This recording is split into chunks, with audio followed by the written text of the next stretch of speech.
27 பேர் இங்கே இருக்கின்றார்கள். ஒரு தொகுதி நம்முடைய மாண்பு முதலமைச்சர் அவர்கள் 2 தொகுதிகளை போட்டியிட்ட காரணத்தால் ஒரு தொகுதியை அவர் ராஜினாமா செய்துவிட்டார். அதுபோக 6 உறுப்பினர்களுடைய பணி இடம் இங்கே இன்றைக்கு காலியாக இருக்கின்றது. 6 உறுப்பினர்கள் பதவியேற்ற 1 மாதத்திலே தங்களுடைய பதவியை ராஜினாமா செய்து விட்டார்கள். என்ன காரணம் என்பது இன்று முழுமையாக வெட்ட வெளிச்சமாக யாருக்கும் தெரியவில்லை. ஆனால் அவங்களுடைய விருப்பம், ஆனால் மக்களுக்கு தெரிகின்றது. இல்லை, என்னுடைய கோரிக்கை என்னன்னா, இந்த 6 தொகுதிகளுடைய மக்களுடைய குரல் இந்த அவையிலே இன்றைக்கு முடக்கப்பட்டிருக்கின்றது. அவர்களுக்கு குரல் கொடுப்பதற்கு இன்றைக்கு ஆள் இல்லை. கிட்டத்தட்ட 3 மாத காலம் ஆகிவிட்டது. ஒரு தேர்தலிலே போட்டியிடுவது, வெற்றி பெறுவது எவ்வளவு சிரமம் என்பது எங்களுக்கு எல்லாம் தெரியும். 1 மாத காலம் கடுமையாக அந்த 6 உறுப்பினரும் அங்கே பணியாற்றியிருப்பார்கள். மக்கள் வாக்களித்த மக்கள் 60 70 80 தாண்டியவர்கள் எல்லாம் நடக்க முடியாத அளவிலே கூட அந்த வாக்குச்சாவடிக்கு வந்து இவருக்கு ஓட்டு போட வேண்டும், இவர் ஓட்டு போட்டால் இந்த தொகுதி மக்களுக்கு நமக்கு பல்வேறு நன்மைகள் கிடைக்கும் என்ற ஒரு நம்பிக்கை, அந்த நம்பிக்கையின் அடிப்படையில் தான் அவர்கள் வந்து அங்கே வாக்களிக்கின்றார்கள். ஆனால் இன்றைக்கு அவருடைய நம்பிக்கையெல்லாம் இன்றைக்கு பொய்த்து போய்விட்டது. அதுபோல் வெற்றி பெறக்கூடிய நேரத்தில் மிகப்பெரிய ஒரு களிப்பு இருக்கும். அந்த சட்டமன்ற உறுப்பினருக்கும் சரி, அவருடைய குடும்பத்தாருக்கும் சரி, அவருடைய நண்பர்களுக்கும் சரி, தொகுதி அவருக்கு வாக்களித்த தொகுதி மக்களுக்கும் மிகப்பெரிய மகிழ்ச்சி, மிகப்பெரிய கொண்டாட்டம் இருக்கும். 5 ஆண்டு காலம் இந்த எம்எல்ஏ பதவி என்ற ஒரு மிகப்பெரிய ஒரு அந்தஸ்து, ஒரு மிகப்பெரிய மரியாதை, இதையெல்லாம் ஒருவர் இழந்துவிட்டு வெற்றி பெற்று பதவியேற்ற ஒரே மாத காலத்திற்குள்ளாக ஒரு கூட்டத்தொடரை கூட கலந்து கொள்ளாமல் பதவியை ராஜினாமா செய்கின்றார் என்று சொன்னால் இதை விட பெரிய ஆதாயம் கிடைத்தால் தான் பண்ணுவாரே தவிர சாதாரணமாக பண்ண மாட்டார். அப்ப நீங்க பேசலாம். மான் உறுப்பினர் முதல்ல வந்து அவருடைய விலகல் கடிதம் விதிகளின் முறைப்படி ஏற்றுக்கொள்ளப்பட்டு இப்போ வழக்கு மன்றத்தில் வழக்கு இருக்கிறது. தேர்தலை எப்போது நடத்த வேண்டும் என்பதை பற்றி தேர்தல் கமிஷன் தான் முடிவெடுக்க முடியாது. நான் வந்து பேரவைத் தலைவர் நான் முடிவெடுக்க முடியாது, நீங்களும் முடிவெடுக்க முடியாது. அது தேர்தல் ஆணையம் எப்போது முடிவெடுத்து தேர்தல் நடந்தாலும் மக்கள் பணி ஆற்றுவதற்கு நிச்சயமாக அந்த யார் அங்கே வெற்றி பெறுகின்றால் அவர்கள் அது தயாராக இருப்பார்கள். உங்களை பொறுத்த வரைக்கும் இந்த விவாதத்துக்குள்ளே போகாமல் மற்ற கருத்துக்களை மானிய கோரிக்கை ஒட்டி பேசுமாறு நான் கேட்டுக்கொள். மாண்புமிகு பொதுப்பணித்துறை அமைச்சர் அவர்கள். மாண்புமிகு பேரவைத் தலைவர்களே, சட்டமன்ற உறுப்பினர் பதிவு செய்தார். 6 எம்எல்ஏ தொகுதி வந்து வேக்கண்டாக இருக்கு. அந்த மக்களுடைய குரலை வந்து கேட்பதற்கு யாரும் இல்லைன்னுங்கிற ஒரு பதிவு பண்ணாரு. மாண்புமிகு முதலமைச்சர் அமைச்சர்களை ஒவ்வொரு மாவட்டத்திற்கும் ஒரு ஜிஓ போட்டு ஆல்ரெடி அப்பாயின்மெண்ட் பண்ணியிருக்காரு. ஒவ்வொரு மாவட்ட அமைச்சருடைய பொறுப்பு அந்தந்த மாவட்டத்தில் கூட அனைத்து சட்டமன்ற உறுப்பினர் தொகுதியை வந்து எல்லா பிரச்சனையிலும் கேட்டு உடனடியாக நடவடிக்கை எடுக்கிறது தான் மாண்புமிகு முதலமைச்சர் ஆல்ரெடி அப்பாயின்மெண்ட் பண்ணியிருக்கிறார். அதனால அந்த 6 தொகுதியிலும் சட்டமன்ற உறுப்பினர்கள் இல்லைன்னாலும் பொறுப்பு அமைச்சர்கள் 234 தொகுதியும் என்னென்ன தேவைகள், குடிநீர் பிரச்சனை என்னென்ன தேவைகளோ அது அந்தந்த அமைச்சர்களுடைய நேரடி கண்காணிப்பில் முதலமைச்சருடைய அலுவலும் முதலமைச்சரும் நேரடியாக கண்காணிப்பில் இருக்கிறாருங்கிறத நாங்கள் பதிவு செய்கிறோம். திருப்பியும் அவர் அரசியல் பக்கமே வந்துட்டு இருக்காரு, மானிய கோரிக்கை விவாத பக்கம் வரமாட்டேங்கிறாரு. சொல்லிட்டேன். மாண்பு எதிர்கட்சி தலைவர் அவர்கள். பேரவைத் தலைவர்களே, இந்த பொறுப்பு அமைச்சருங்கிறது எல்லா அரசியலையும் எல்லா முதலமைச்சர்களும் எடுக்கக்கூடிய நடவடிக்கை தான்.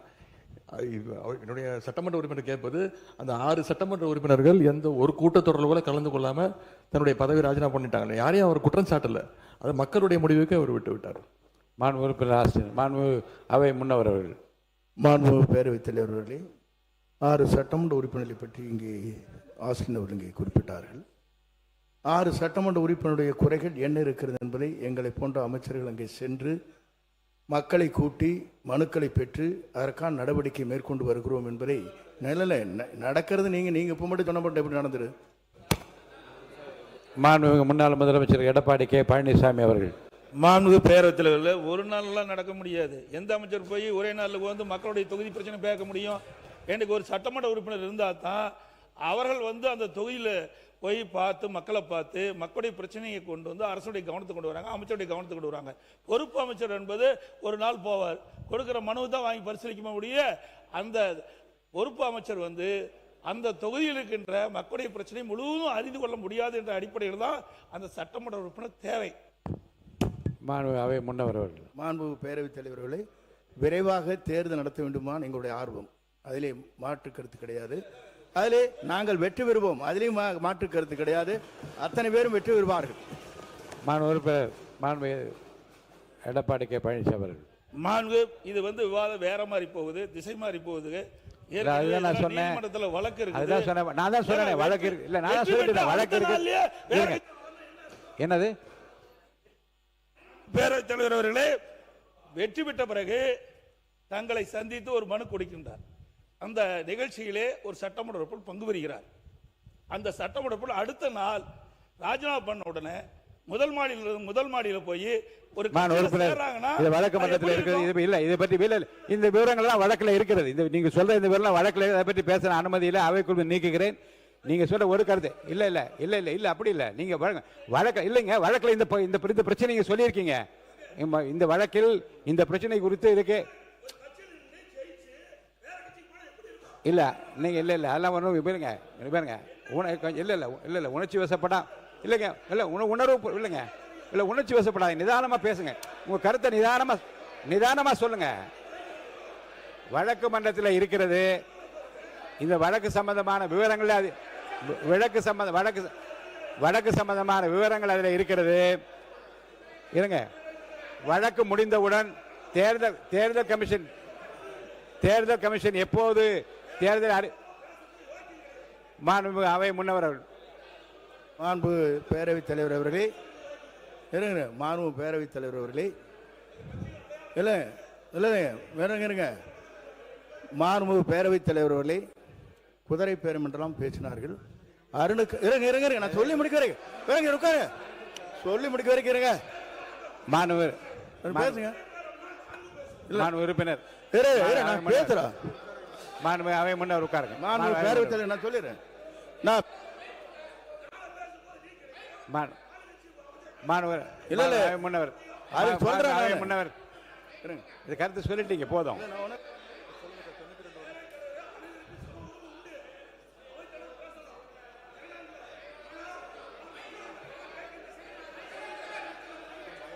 உட்காருங்க. நான் சொல்ல உட்காருங்க. மாண்புமிகு அவை முன்னவரா பொதுப்பணித்துறை அமைச்சர் யார் பேசுறீங்க? யார்? அவை முன்னவர் விடுங்க. உட்காருங்க. நான் சொல்லிடுறேன். இல்ல மாண்பு பேரவைத் தலைவர் அவர்களே, நம்முடைய உட்காருங்க. இல்ல மாண்புமிகு பேரவைத் தலைவர் அவர்களே, நீங்க பெரிய கஷ்டப்பட்டு தெரியாத நாட்டுக்கு. ஆகவே இல்ல உட்காரு நான் உட்காருங்க. சொல்லுறேன். நான் ஒரே சொல்லிடுறேங்க. உட்காருங்க. அவர் பேரு என்ன? அவர் பேரு ஒரு பேர் சம்பத்குமார். அவர்களே உட்காருங்க. மாண்பு பேரவைத் தலைவர் மாண்பு பேரவைத் தலைவர் அவர்களே, எங்களுடைய வேட்பாளர் அருண் வாபஸ் பெற்றார். அது குதிரை பேரம் இல்லையா? அவரை சேர்த்திருக்கல, அது குதிரை பேரம் இல்லையா? அவை முன்னவர் இருங்க. நான் சொல்ல உட்காருங்க. அவங்க மட்டும் பேசட்டும். நீங்க மட்டும் பேசுங்க. உட்காருங்க. இங்க வாங்க. உட்காருங்க. அவர் பேசுறாரு பாருங்க. அவங்க உட்கார வைங்க. மாண்பு உட்காருங்க. இங்க பாருங்க. மாண்பு சட்டப்பேரவைத் தலைவர் அவர்களே, அவருடைய மனு தள்ளுபடி செய்யப்பட்டிருக்குது. யார் வாபஸ் எல்லாம் வாங்கல. அவர் முறையாக வேட்புமனு தாக்கல் செய்யவில்லை. அதன் மூலமாக அது இருக்கின்ற தேர்தல் அதிகாரி அந்த மனு நிராகரிக்கப்பட்டதா சொல்லிருக்காங்களோ, யார் வாபஸ் வாங்கல. அது குறிப்பா சொன்னா, அப்ப வேட்புமனு பரிசீலிக்கும் போது திராவிட முன்னேற்ற கழகம் அண்ணா திமுக வேட்பாளருக்கு தான் அங்க எங்களுடைய எனக்கும் என எதிர்த்து போட்டியிட்ட திராவிட முன்னேற்ற வேட்பாளர் தான் பிரச்சனை ஏற்பட்டு இருந்தது. அவர்களை பத்தி, அவருடைய வேட்பாளர் பத்தி நாங்கள் பொருட்படுத்தல. ஆக இதில் கூட இணைக்க கூடாது. ஆக அவை முன்னவர் பேசுறாருன்னா இருக்கின்ற கருத்து பேசினா பரவாயில்ல, இல்லாத கருத்து பேசினா அவை திசை திருப்பு போய் கொண்டிருக்கின்றது. ஆகவே அதில் கூர்ந்து இந்த நேரத்தில் சொல்வதெல்லாம், ஒரு கட்சியிலிருந்து தேர்ந்தெடுக்கப்பட்டவர்கள் எங்களோடு இருந்துகிட்டு இருக்கிறாங்க. திடீரென்று எப்படி வேறு கட்சிக்கு மாறுவாங்க? நான் எந்த கட்சியை குறிப்பிடல. எப்படி போய் கட்சியில் சேருவாங்க? ராஜினாமா பண்றாங்க. சட்டப்பேரவை தலைவர்கிட்ட ராஜினாமா கடிதம் கொடுக்குறாங்க. ராஜினாமா பரிசீலனைக்கிறீங்க. அடுத்த முதல் மாடியில போய் சேர முடியும். இந்த விவரத்துக்கு போக கூடாதுன்னு சொல்லிட்டேன். ஏன்னா அந்த வழக்காடு மன்றத்தில் இருக்கு. நீங்க நடக்கிறது இங்க பேசி கோர்ட்டையும் பேச முடியாது. இல்ல ரெண்டு இடத்துல எப்படி பேச? இந்த விதிப்படி நீதி விசாரணையில் இருக்கும் எந்த பொருள் குறித்தும் தம் கருத்தை சொல்லவோ அப்பொருள் குறித்து பேசவோ கூடாதுன்னு அனுமதி இல்லை. இருங்க. நீங்க கோர்ட்ல கேஸ் இல்லைன்னா என்ன வேணாலும் நான் பேச அனுமதிக்கிறேன். வழக்குல இதெல்லாம் சொல்லியிருக்கீங்க. கீழே என்ன இதுக்குள்ள விவரத்துக்குள்ள நான் போக அனுமதி இல்லை. இல்லைங்க. எந்த கட்சி இல்லை பேரு சொல்ல கட்சி விவரம் என்னன்னு சொல்றீங்களா? வழக்காட்டு மன்றத்தில் இருக்கின்ற பிரச்சனையில் இருக்கிற விவரத்தை சொன்ன பிறகு அப்புறம் எந்த கட்சி அந்த கட்சி என்ற அல்ல கோர்ட்ல இல்ல. இப்ப நீங்க சொல்ல வந்த கருத்து ஒரு கட்சியில் வெற்றி இல்ல இல்ல இல்ல இல்ல இல்ல நான் அவர் நீங்க அதுக்குரிய பதில் உங்களுக்கு நீங்க சொல்லிட்டீங்க இல்லையா? பதில் சொல்லிட்டீங்க இல்லையா? மை கொடுத்துருங்க, மை கொடுத்த சொல்லியாச்சு. இவ்வளவு பேர் நீங்க நான் யாரை பேச விடுறது, போய் வேற யாரையாவது பேச விட்டோமா அவருக்கு பதிலா? இப்ப எதுக்கு நிக்கிறீங்க எல்லாரும்? பொதுக்கூட்டமா இது? என்ன பொதுக்கூட்டமா இது? உட்காருங்க, உட்காருங்க. உங்க கட்சி பொதுக்கூட்டமான்னு கேக்குறேன். இது என்ன பொதுக்கூட்டம்? உட்கார சொல்லி எல்லாரும் என்னங்க உட்கார சொல்லுங்க. இருங்க இருங்க இல்லங்க, நீங்க உங்களை அனுமதிச்சு இல்லங்க, உங்களை பேசணும் அனுமதிச்சுட்டே இருக்கும்போது பின்னாடி நின்று குரல் கொடுத்து என்ன பொதுக்கூட்டமா நடத்துறோம்? இது அவை அந்த மாண்பை காப்பாத்துங்க, அதுக்குரிய மாண்பை காப்பாத்துங்க. உட்காருங்க, உட்காருங்க, எல்லாம் உட்காருங்க, எல்லாம் உட்காருங்க, எல்லாம் உட்காருங்க. நீங்க உட்காருங்க, எல்லாரும் உட்காருங்க, உட்காருங்க. திசை இதே இதேனா உட்காருங்க, உட்காருங்க, உட்காருங்க. எது அப்ப நான் விதியை பின்பற்ற ஆரம்பிக்கணுமா? நான் விதியை பின்பற்ற ஆரம்பிக்கணுமா? உட்காருங்க, எல்லாரும் உட்காருங்க, உட்காருங்க, உட்காருங்க, உட்காருங்க, உட்காருங்க, உட்காருங்க, உட்காருங்க. பாருங்க, மாண்பு உறுப்பினர் முன்னாள் முதலமைச்சர் எடப்பாடி பழனிசாமி அவர்களுக்கு நான் சொல்றேன், இது மாதிரி ஆகுமா ஆகாத என்பதை மக்கள் தீர்மானிப்பார்கள். ஏற்கனவே தீர்மானித்து விட்டார்கள். இருங்க, உட்காருங்க, உட்காருங்க. நான் முதல் நாள் இருந்து உங்களுக்கு சொல்றேன், உணர்ச்சி வசப்படாமல் பேசுங்கள். உணர்ச்சி வசப்படாமல் பேசுங்கள். 3 முறை உங்களுக்கு நான் சொல்லிட்டேன். நான் சொல்றேன், எதற்காக வேகமாக இல்ல இல்ல உங்கள் உடலை வருத்திக் கொள்ளக்கூடாது என்பதற்காக நான் சொல்றேன். அருள் கூர்ந்து சொல்றேன், அமைதியா பேசுங்க. நீங்க சொல்ல வந்த கருத்தை நீங்க அமைதியா சொல்லுங்க, நான் ஏற்றுக்கொள்ள தயாரா இருக்கேன். ஒன்னே ஒண்ணுதான், இருங்க. ஒரு கட்சியில் வெற்றி பெற்றவர்கள் அவர்களாவே முன் வந்து ராஜினாமா செய்துவிட்டு வேறு கட்சியிலே சேர்கிற போது என்னென்ன சங்கடங்கள் சிரமங்கள் இருக்கு முதல் உரையில் நீங்க விளக்க. ஏங்க குறுக்க பேசுறீங்க? என்ன குறுக்க பேசுறீங்க? உட்காருங்க. என்னங்க இது? உட்காருங்க. என்ன உட்காருங்க, உட்காருங்க, உட்காருங்க. தெரியும், உட்காருங்க, தெரியுங்க, உட்காருங்க, எல்லாரையும் தெரியும், உட்காருங்க. இருங்க இருங்க இருங்க.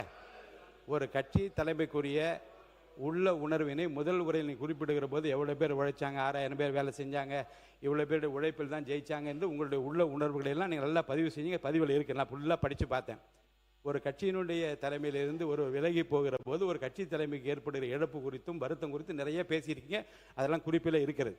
இப்போது இந்த பிரச்சனையில் உறுப்பினர் ஆஸ்டின் பேசிய பிறகு தேவையில்லாத விவாதங்கள் வளர்ந்து கொண்டிருக்கிறது. சொல்லி முடிச்சார். அவை முன்னவர் இருங்க, அது அவை முன்னவர், அவை சொல்லி நான் தானே சொல்றேங்க. அவை முன்னவர் தவிர்த்திருக்கலாம். இருங்க, அவை முன்னவர் தவிர்த்திருக்கலாம். இருங்க, கொஞ்சம் இருங்க. வழக்கு மன்றத்தில் இருக்கிற எந்த பிரச்சனை குறித்தும் மேற்கொண்டு அதிலே விவாதங்களை வளர்த்துக் கொள்ளாமல் இந்த பிரச்சனை இத்துடன் நான் முடித்து விடுகின்றேன். உறுப்பினர் ஆசிரியர் அவர்கள் உட்காருங்க. நீங்க சப்ஜெக்ட்டுக்கு வாங்க. உறுப்பினர் ஆசிரியர். மாண்புமிகு பேரவைத் தலைவர் அவர்களே, எங்களுடைய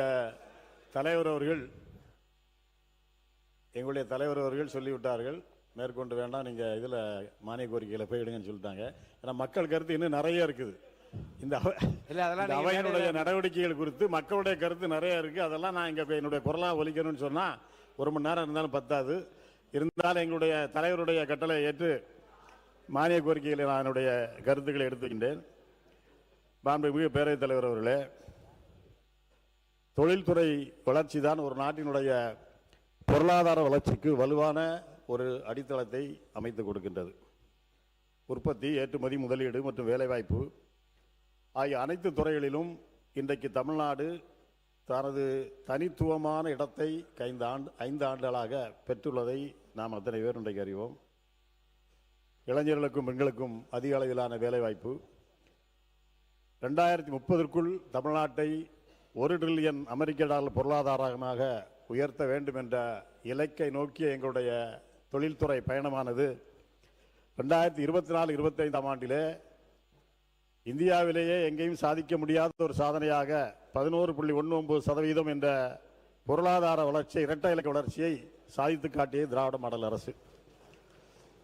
முதலீடுகளை ஈர்ப்பது மட்டுமல்ல, அவற்றை வேலைவாய்ப்புகளாக மாற்றுவது, தொழில் வளர்ச்சியை மாவட்டங்கள் தோறும் விரிவுபடுத்துவது, எதிர்காலத்திலே தொழில்களுக்கு வேண்டிய தேவையான உட்கட்டமைப்புகளை உருவாக்குவது போன்ற ஒருங்கிணைந்த அணுகுமுறையின் காரணமாகத்தான் கடந்த 5 ஆண்டுகளிலே தமிழ்நாடு தொழில்துறையிலே உச்சத்தை எட்டியது. மாண்புமிகு பேரவைத் தலைவர் அவர்களே, கடந்த 5 ஆண்டுகளில் மட்டும் 1179 புரிந்துணர்வு ஒப்பந்தங்கள் போட்டு கிட்டத்தட்ட 12.37 லட்சம் கோடி முதலீடுகளை ஈர்த்தது தமிழ்நாடு அரசு. அந்த சாதனையை புரிந்தது எங்களுடைய திராவிட மாடல் ஆட்சியினுடைய அரசர் மாண்புமிகு முத்துவேல் கருணாநிதி ஸ்டாலின் அவர்கள். இதன் மூலமாக கிட்டத்தட்ட 36 லட்சத்திற்கு மேற்பட்ட வேலை வாய்ப்புகள் தமிழ்நாட்டிலே உருவாக்கப்பட்டிருக்கின்றது. குறிப்பாக மோட்டார் வாகன உற்பத்தியிலே முதலிடம், ஆடைகள் உற்பத்தியிலே முதலிடம், தோல் மற்றும் தோல் சார்ந்த பொருட்கள் உற்பத்தியிலே முதலிடம், கணினி மற்றும் ஒலிக்கருவிகள் உற்பத்தியிலே 2ஆம் இடம், இயந்திரங்கள் மற்றும் உபகரணங்கள் உற்பத்தியிலே 2ஆம் இடம், பிற போக்குவரத்து சாதனங்கள் உற்பத்தியிலே 2ஆம் இடம், மின்னணுவியல் ஏற்றுமதியில் இந்தியாவில் தமிழ்நாட்டினுடைய பங்களிப்பு மட்டும் 41.23%. இப்படி தொழில்துறையிலே தமிழ்நாடு மிகப்பெரிய சாதனையை கடந்த 5 ஆண்டுகளிலே உருவாக்கி இருக்கின்றது. மாண்புமிகு பேரவைத் தலைவர் அவர்களே, வரலாற்று சிறப்பு மிக்க உலக முதலீட்டாளர்கள் மாநாட்டினை 2024ஆம் ஆண்டு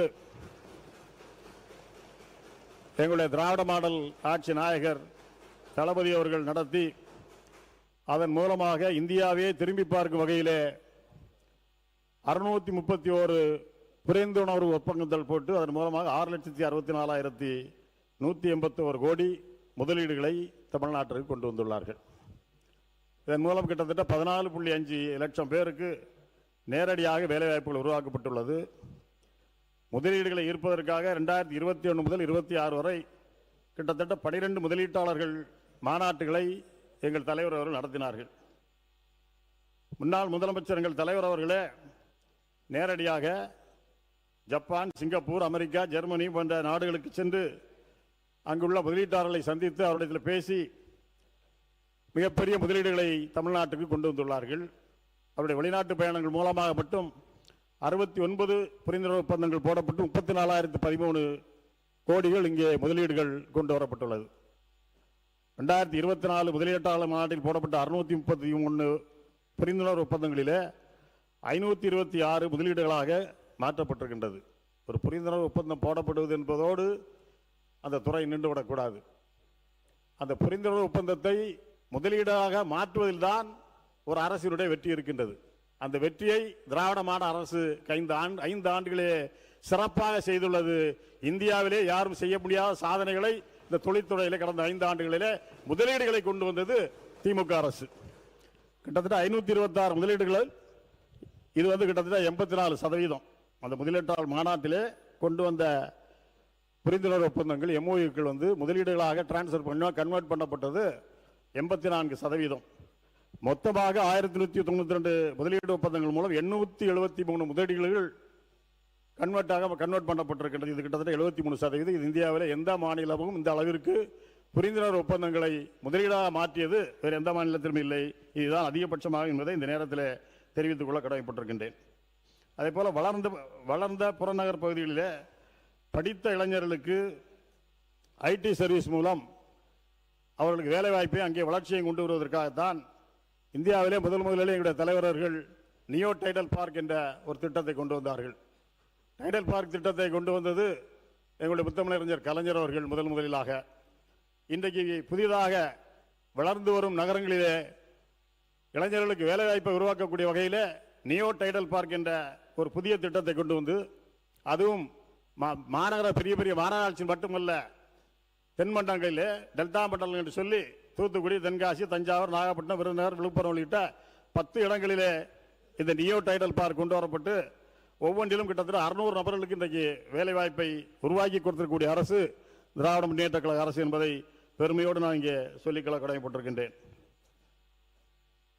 அதில் ஒன்று, நம்முடைய தொழில்துறை அமைச்சருக்கு ஒரு கேள்வி நான் வைக்கிறேன். எங்கள் தொகுதியில் உள்ளது, எங்களுடைய அரசு கொண்டு வந்த நாகர்கோவில் பகுதியிலே நியோ டைடல் பார்க் என்ற திட்டம் ஏற்கனவே எங்களுடைய முதலமைச்சர் அவர்களால் பிப்ரவரி மாதத்திலே அடிக்கல் நாட்டப்பட்டு பணிகள் தொடங்குவதற்காக அடிக்கல் நாட்டப்பட்டது. ஆனால் இந்த அரசு பொறுப்பேற்று இன்றைக்கு 3 மாதம் ஆயிட்டு, அடிக்கல் நாட்டப்பட்டு 6 மாதங்கள் ஆகிவிட்டது. இன்னும் இந்த பணிகள் தொடங்கப்படவில்லை. அது டிட்கோ நிறுவனம் தான் இந்த பணியை மேற்கொள்ள வேண்டும் நான் கருதுகின்றேன். அதிகாரிகளை தொடர்பு கொண்டு கேட்ட பொழுது பணம் இல்லை, எனவே நாங்கள் இன்னும் பணியை தொடங்கவில்லை, எல்லா ஃபார்மாலிட்டிஸும் முடிஞ்சு விட்டது, அரசாங்கம் என்றைக்கு டைடல் பார்க்கு பணத்தை கொடுக்கின்றார்களோ மறுநாள் உங்கள் பணியிடத்தில் வேலையை தொடங்கி விடுவோம் என்று சொன்னார்கள். எனவே இந்த அரசை நான் உங்கள் மூலமாக கேட்டுக்கொள்வதெல்லாம், இது 600 இளைஞர்களுக்கான வேலை வாய்ப்பை உருவாக்கக்கூடிய இடம். நாகர்கோயில் பகுதி என்பது கன்னியாகுமரி மாவட்டம் இருந்து எந்த தொழிற்சாலை வர முடியாத இடங்கள் பற்றாக்குறை உள்ள மாவட்டம். எங்கே தொழிலுமே அங்கே வர முடியாது. மிகவும் சிரமப்பட்டு இந்த இடத்தை தேர்வு செய்துதான் இந்த நியோ டைடல் பார்க்கை எங்களுடைய தலைவர்கள் கொண்டு வந்திருக்கின்றார்கள். எனவே இது ஆளுங்கட்சி எதிர்கட்சி அங்கே எந்த சட்டமன்ற உறுப்பினர் 6 தொகுதியிலும் எங்களுடைய உறுப்பினர்கள் வெற்றி பெறவில்லை, இது மாற்றுக் கட்சி வெற்றி பெற்று என்ற எண்ணத்தெல்லாம் நீங்கள் விட்டுவிட்டு இளைஞருடைய அந்த மாதிரி இல்லை, அந்த மாதிரி எண்ணம் இருக்கிறதா அவங்க சொன்னாங்களா? நீங்கள் தேவையில்லாத வந்துடக்கூடாது எண்ணம் இல்லை. நீங்கள் பரவாயில்ல எடுத்துருங்க.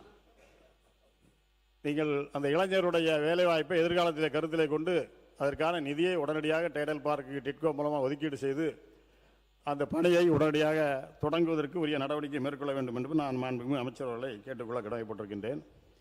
அதேபோல் எங்களுடைய ஆட்சி காலத்தில் தான் 13 புதிய கொள்கைகளை தொழில்துறை வெளியிட்டது. அது உங்களுடைய கொள்கை ஒழுக்க குறிப்பிலும் இருக்கின்றது. நிதிநுட்ப கொள்கை, ஏற்றுமதி மேம்பாட்டுக் கொள்கை, உயிர் அறிவியல் மேம்பாட்டுக் கொள்கை, ஆராய்ச்சி மற்றும் மேம்பாட்டுக் கொள்கை, காலணி மற்றும் தோல் பொருட்கள் கொள்கை, விண்வெளி மற்றும் பாதுகாப்பு தொழில் கொள்கை, சரக்கு போக்குவரத்து கொள்கை, பொது தனியார் கூட்டாண்மை கொள்கை, பொம்மைகள் உற்பத்தி, சுழற் பொருளாதாரம், சேமிப்பு கிடங்கு, கடல் போக்குவரத்து உற்பத்தி மற்றும் கடல்சார் உணவுப் பொருட்களை பலப்படுத்துதல் உள்ளிட்ட புதிய கொள்கைகளுடன் எங்களுடைய அரசு சிறப்பாக தன்னுடைய இலக்கை நோக்கி பயணித்து சாதனையை படைத்துள்ளது. 2021 தமிழ்நாட்டிலே நாங்கள் ஆட்சி பொறுப்பு ஏற்கின்ற பொழுது சிப்காட் கிட்டத்தட்ட 32,525 ஏக்கரில் 24 சிப்காட் நிறுவனங்களோடு நாங்கள் ஆட்சி பொறுப்பை ஏற்றோம். நாங்கள் ஆட்சிக்கு வந்த உடனே 12 புதிய மாவட்டங்களில் தொழில் பூங்காக்கள் உருவாக்கப்பட்டு இன்றைக்கு கிட்டத்தட்ட 54 தொழிற்பூங்காக்கள் சிப்காட் 50,059 ஏக்கரில் இன்றைக்கு உருவாக்கப்பட்டிருக்கின்றது. இதுவும் எங்களுடைய 5 ஆண்டு கால சாதனை, வேறு எங்குமே நிகழ்த்தவில்லை என்பதையும் தெரிவித்துக் கொள்ள கடமைப்பட்டிருக்கின்றேன். எங்கள் ஆட்சியில் தான் முதல்ல 2021 ஜூலை 20ஆம் தேதி சிங்கிள் விண்டோ போர்ட்டல் 2.0 என்ற திட்டம் தொடங்கப்பட்டது. கிட்டத்தட்ட 24 துறைகள் சார்ந்த 100 சேவைகள். ஒரு தொழில் தொடங்க ஒரு நிறுவனம் வருகின்றது என்று சொன்னால் அவர்களுக்கு தேவையான அனைத்து உதவிகளையும், அனைத்து சேவைகளையும், அனைத்து அனுமதிகளையும் ஒரே இடத்தில் பெறக்கூடிய வகையில் இன்றைக்கு நீங்கள் கூட 3.0 ஒன்றை நாங்கள் தொடங்க போவதாக சொல்லியிருக்கின்றீர்கள். அதை டிஜிட்டலாக நீங்கள் போட போகிறோம்னு சொல்லியிருக்கீங்க. நான் அதில் ஒன்றும் மாற்றுக்கிறது இல்லை. இருந்தாலும் அது முதல் தொடங்கியது நாங்கள் தான் தொடங்கி அதன் காரணமாகத்தான் இவ்வளவு முதலீடுகளை ஈர்க்க முடிந்தது. ஒரே இடத்தில் நாங்களுக்கு அனுமதி கேட்ட உடனே கொடுத்த காரணத்தால் தான் விரைவாக அந்த எம்ஓக்கள் எல்லாம் இன்றைக்கு முதலீடுகளாக தமிழ்நாட்டிலே மாற்றப்பட்டது என்பதை நான் இங்கே பதிவு வைக்க கடமைப்பட்டிருக்கின்றேன். நம்முடைய ஒன்றிய அரசினுடைய புள்ளி விவரத்துறையின்படி இந்தியாவில் மற்ற மாநிலங்களோடும் தமிழ்நாட்டில் தான் வேலைக்கு செல்லும் பெண்களுடைய சதவீதம் மிகவும் அதிகம். தொழில்துறையை பொறுத்தவரை இந்தியாவில் மேனுஃபேக்சரிங் செக்டர் இதில் வேலை பார்க்கக்கூடிய பெண் தொழிலாளர் 43% தமிழ்நாட்டில் மட்டுமே பணிபுரிகின்றார் என்ற சாதனையை தமிழ்நாடு அரசு படைத்துள்ளது என்பதையும் நான் இங்கே சுட்டிக்காட்ட கடமைப்பட்டிருக்கின்றேன். தொழிலாளர் நலன், கட்டுமான அனுமதி, வணிக நுழைவு மற்றும் நில நிர்வாகம் ஆகிய பிரிவுகளில் சிறப்பான சீர்திருத்தங்களை மேற்கொண்டதற்காக தமிழ்நாட்டிற்கு டாப் அச்சீவர் என்ற விருது 2025ஆம் ஆண்டு வழங்கப்பட்டது. அதுபோல கடலோர மாநிலங்கள் பிரிவில் தொடர்ச்சியாக 3வது ஆண்டாக தமிழ்நாடு அச்சீவர் அந்தஸ்தை பெற்றது. சென்னை மற்றும் கோயம்புத்தூரில் இந்தியாவின் முதல் மல்டி மாடல் லாஜிஸ்டிக்ஸ் பார்க்ஸ் அமைப்பதற்கான முயற்சிகளுக்காக இந்த அங்கீகாரம் தமிழ்நாடு அரசுக்கு வழங்கப்பட்டது என்பதையும் நான் தெரிவித்துக் கொள்ள கடமைப்பட்டிருக்கின்றேன். இதெல்லாம் உங்களுடைய கொள்கை பரப்பு குறிப்பில் இருக்கின்றது. உலக முதலீட்டாளர் கூட்டத்தில் உலக முதலீட்டு மன்ற கூட்டத்தில் புதுப்பிக்கத்தக்க எரிசக்தி மாற்றத்தை வெற்றிகரமாக ஊக்குவித்து பசுமை ஹைட்ரஜன் மின்சார வாகனத்துறையில் பில்லியன் கணக்கான முதலீடுகளை ஈர்த்ததற்காக ஐநா சபை முதலீட்டு ஊக்குவிப்பு விருதை தமிழ்நாட்டிற்கு வழங்கியது. அதேபோல் ஐக்கிய அரபு அமீரகத்தின் பொருளாதார அமைச்சகத்தால் ஆசிய ஒசியானியா பிராந்தியத்திலேயே சிறந்த முதலீட்டு ஊக்குவிப்பு முகப்பேங்கான விருது அன்றைக்கு தமிழ்நாட்டுக்கு வழங்கப்பட்டது. இப்படி எண்ணற்ற விருதுகளை பெற்று எங்கள் ஆட்சியிலே தொழில்துறை இந்தியாவிலேயே முதல் மாநிலம் என்ற அந்தஸ்தை பெற்றது என்பதை நான் தெரிவித்துக் கொள்ள கடமைப்பட்டிருக்கின்றேன். மாண்புமிகு பேரவைத் தலைவர் அவர்களே, எல்லாமே உங்களுடைய கொள்கை வகுப்பு குறிப்பிலே நீங்கள் சொல்லியிருக்கின்றீர்கள்.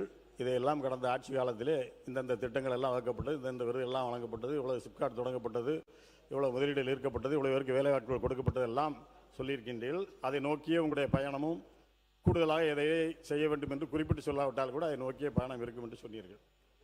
ஏற்கனவே இந்த ஆட்சி பொறுப்பேற்று கடந்த 13/8/2026 ஒரு ரகசிய முதலீட்டாளர் மாநாட்டை ஒன்று கூட்டினீங்க. ப்ரெஸ் எல்லாம் உள்ள விடலை.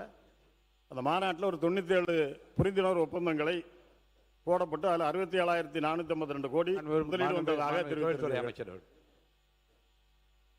ரகசிய பேரவைத் தலைவர் அவர்களே, ரகசிய என்ற வார்த்தை வந்து புறம்பானது, அதை யூஸ் பண்ணக்கூடாது. எடுத்துடலாம். உறுப்பினர் ஆஸ்டின். அதே போல 4/6/2026 மற்றும் 9/7/2026 LNT மற்றும் விக்ரம் சோலார் நிறுவனங்கள் மூலம் சுமார் 33,000 கோடி முதலீடு வந்ததாகவும் நீங்கள் குறிப்பிட்டிருக்கின்றீர்கள். நான் இங்கே கேட்பதெல்லாம் 97 நிறுவனங்கள் புரிந்துணர்வு ஒப்பந்தம் போட்டிருக்கின்றீர்கள் சொல்கிறீர்கள். இதில் எத்தனை நிறுவனங்கள் புதிதாக போடப்பட்டது? எங்களுடைய கணக்குப்படி இதில் பல கிட்டத்தட்ட 75-80% மேலுள்ள நிறுவனங்கள் ஏற்கனவே எங்களுடைய ஆட்சி காலத்திலே தமிழ்நாட்டிலே தொழிலை தொடங்கி அல்லது எங்கள் ஆட்சிக்கு முன்பே தொழிலை தொடங்கி இங்கே முதலீடு செய்து தொழில் செய்துக்கூடிய ஒரு எக்ஸ்பான்ஷனை நீங்கள் எடுத்திருக்கீங்க. நான் இல்லைன்னு சொல்லலை. ஆனால் புதிய தொழிலை இங்கே கொண்டு வந்ததாக கிட்டத்தட்ட ஒரு 10% இருக்குன்னு நான் நினைக்கிறேன். நீங்கள் பதில் வரையில் அதுக்கு ஏதாவது வழக்கம் இருந்தால் கூட நம்முடைய அமைச்சர்கள் சொல்லலாம். மீது எல்லாமே திராவிட மாடல் ஆட்சியிலே நம்முடைய அரசாங்கத்தால் தமிழ்நாட்டில் கொண்டு வந்த முதலீட்டாளர்களுடைய நிறுவனங்களுடைய எக்ஸ்பான்ஷனாகத்தான் நான் இந்த 1 லட்சம் கோடி முதலீட்டை நான் இங்கே பார்க்கிறேன்.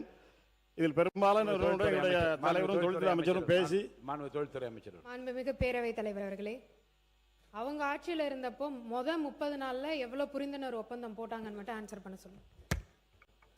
மாண்புமிகு உட்காருங்க.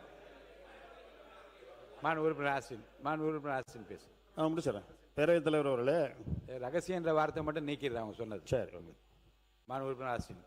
பேரவைத் தலைவர் அவர்களே, நாங்கள் 2021 ஆட்சி பொறுப்பை ஏற்கின்ற பொழுது கொரோனா உச்சத்தில் இருந்த நேரம்.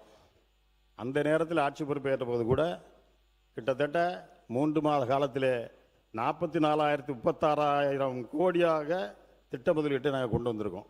இன்னும் நான் ஒரு ஒப்பீடு சொல்லணும்னு சொன்னால், நீங்கள் இப்போ வந்து முதலீட்டு மாநாடை கடந்த 13ஆம் தேதி போட்டீங்க. ஜூலை 31 முதல் காலாண்டுகளுக்கான தொழில் முதலீட்டு 4 ஸ்டேட் 4 மாநிலத்தில் ஒரு ஒப்பீடு நமக்கு வெளிவந்து நீங்கள்லாம் பார்த்துருப்பீங்க. அது ஏற்கனவே இருந்த காலாண்டு, அதாவது போன 21 இருந்த காலாண்டுக்கும் இப்போ 26 இருக்கக்கூடிய முதல் காலாண்டுக்கும் உள்ள வித்தியாசம் ஒப்பீடு. அதில் என்ன கொடுத்துருக்காங்கன்னா, கர்நாடகாவில் முந்தைய காலாண்டை விட வளர்ச்சி விகிதம் 2,232.53% அதிகரிச்சிருக்கு ஜூலை 31 3 மாதத்தில் காலாண்டில். கேரளாவில் முந்தைய காலாண்டை விட 294.94% முந்தைய காலாண்டை விட தொழில் முதலீடு அதிகரிச்சிருக்கு வளர்ச்சி. மேற்கு வங்காளத்தில், இதெல்லாம் நம்ம ஸ்டேட் தேர்தல் நடக்கும்போது தேர்தல் நடந்த மாநிலங்கள். மேற்கு வங்காளத்தில் முந்தைய காலாண்டை விட வளர்ச்சி விகிதம் 199.58% அதிகரித்திருக்கு. ஆனால் நம்முடைய தமிழ்நாட்டில் நம்முடைய அமைச்சர்கள் கேட்டது போல அந்த 3 மாத காலத்தில் ஜூலை 31 வரை நீங்கள் பார்ப்பீங்கன்னு சொன்னால் தமிழ்நாட்டில் முந்தைய காலாண்டை விட 74.48% சரிந்துள்ளது. 200-300% 3 மாநிலங்கள் உயர்ந்திருக்கு. தமிழ்நாட்டிலே சரிந்திருக்கிறது. யாரும் மறக்க முடியாது. உங்களுடைய குடியிருப்புகளே எங்களுடைய பேரவைத் தலைவர் அவர்களே, அவர் குற்றச்சாட்டு வந்து பயங்கரமா வைக்கிறாரு. அதுக்கு ப்ராஜெக்ட்ஸ் டுடேன்னு ஒரு பத்திரிகை, அது வந்து ஒரு நீங்க காசு கொடுத்தா எதனாலும் எழுதிப்பாங்க. அது வந்து ஒரு பிரைவேட் பத்திரிகை. அந்த பத்திரிகையில எழுதப்பட்ட ஒரு தவறான செய்தியை இங்க எடுத்துட்டு வந்து படிச்சு நம்மளுடைய தமிழ்நாடு எங்கேயோ போய்கிட்டு இருக்குன்னு தப்பான ஒரு நோக்கத்தை நீங்க வந்து சொல்லக்கூடாது. அதுவும் இல்லாம வந்த ஒரே 3 மாசத்துல 1 லட்சம் கோடி அப்படின்றது இன்னைக்கு வரை எந்த அரசாங்கமும் பண்ணல. நாங்க பண்ணியிருக்கோம். 1 லட்சம் இளைஞர்களுக்கும் இதனால வேலை கிடைக்க போகுது. இன்னொன்னு ஒண்ணு சொல்லிக்கிற பேரவைத் தலைவர் அவர்களே, இங்கே வந்து அரசியல் பார்க்காம தொழில்துறைன்றது ஒரு சென்சிட்டிவான டாபிக். அதாவது இன்வெஸ்டர்ஸ் எல்லாரும் உட்காந்து பார்த்துட்டு இருக்காங்க. இதுல அரசியல் அப்படின்றத என்னைக்குமே திணிக்கவே கூடாது. இங்க இருக்க 234 உறுப்பினர்களும் 1.5 ட்ரில்லியனை வந்து ரீச் பண்றதுக்கு எல்லாரும் ஹெல்ப்ஃபுல்லா இருந்து எல்லாரும் இதை அச்சீவ் பண்ணணும். இதை வந்து அந்த அரசாங்கம் செய்தது இந்த அரசாங்கம் செய்ததுன்னு அரசியல் பண்ணாம இளைஞர்களை மட்டுமே நோக்கமா நீங்க வச்சிருந்தீங்கன்னா இதை பத்தி நீங்க பேச மாட்டீங்க.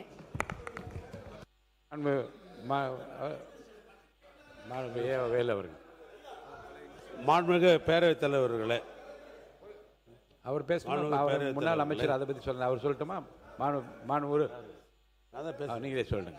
மாண்புமிகு பேரவைத் தலைவர்களே, எங்களுடைய சட்டமன்ற உறுப்பினர் ஒப்பீடு சொல்லுகிறார். இல்லை அவர் என்ன சொல்றாங்கன்னா, ஒப்பீடு சொல்ற பத்திரிகையை வந்து அதான் சொல்ல அதிகாரப்பூர்வமான அரசு இதழா மத்திய அரசாங்கம் வெளியிட்டதா அல்லது அதிகாரப்பூர்வமாக எந்த அமைப்பு வெளியிட்டதுன்னு சொல்லாம நீங்க கொடுக்க தப்புன்னு சொல்றாங்க. தப்பு இல்லையே? ஏன்னா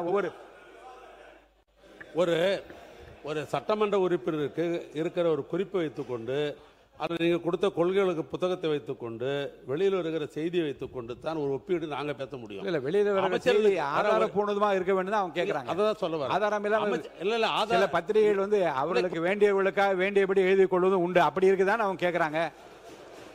மாண்புமிகு பேரவைத் தலைவர்களே, எங்களுக்கு கிடைக்கிற குறிப்பை வைத்துக்கொண்டு தான் நாங்கள் ஒரு ஒப்பீடு சொல்ல முடியும். அரசை பொறுத்தளவுக்கு பல்வேறு வகையில் அவர்களுக்கு தகவல் சேகரித்துக்கு அதிகாரிகள் இருக்கிறார்கள். நாங்கள் சொல்கிற ஒப்பீடு சரியில்லை என்று சொல்லுவதற்கு உங்களுக்கு அந்த உரிமை உண்டு, அது ஒன்றும் மாற்றல.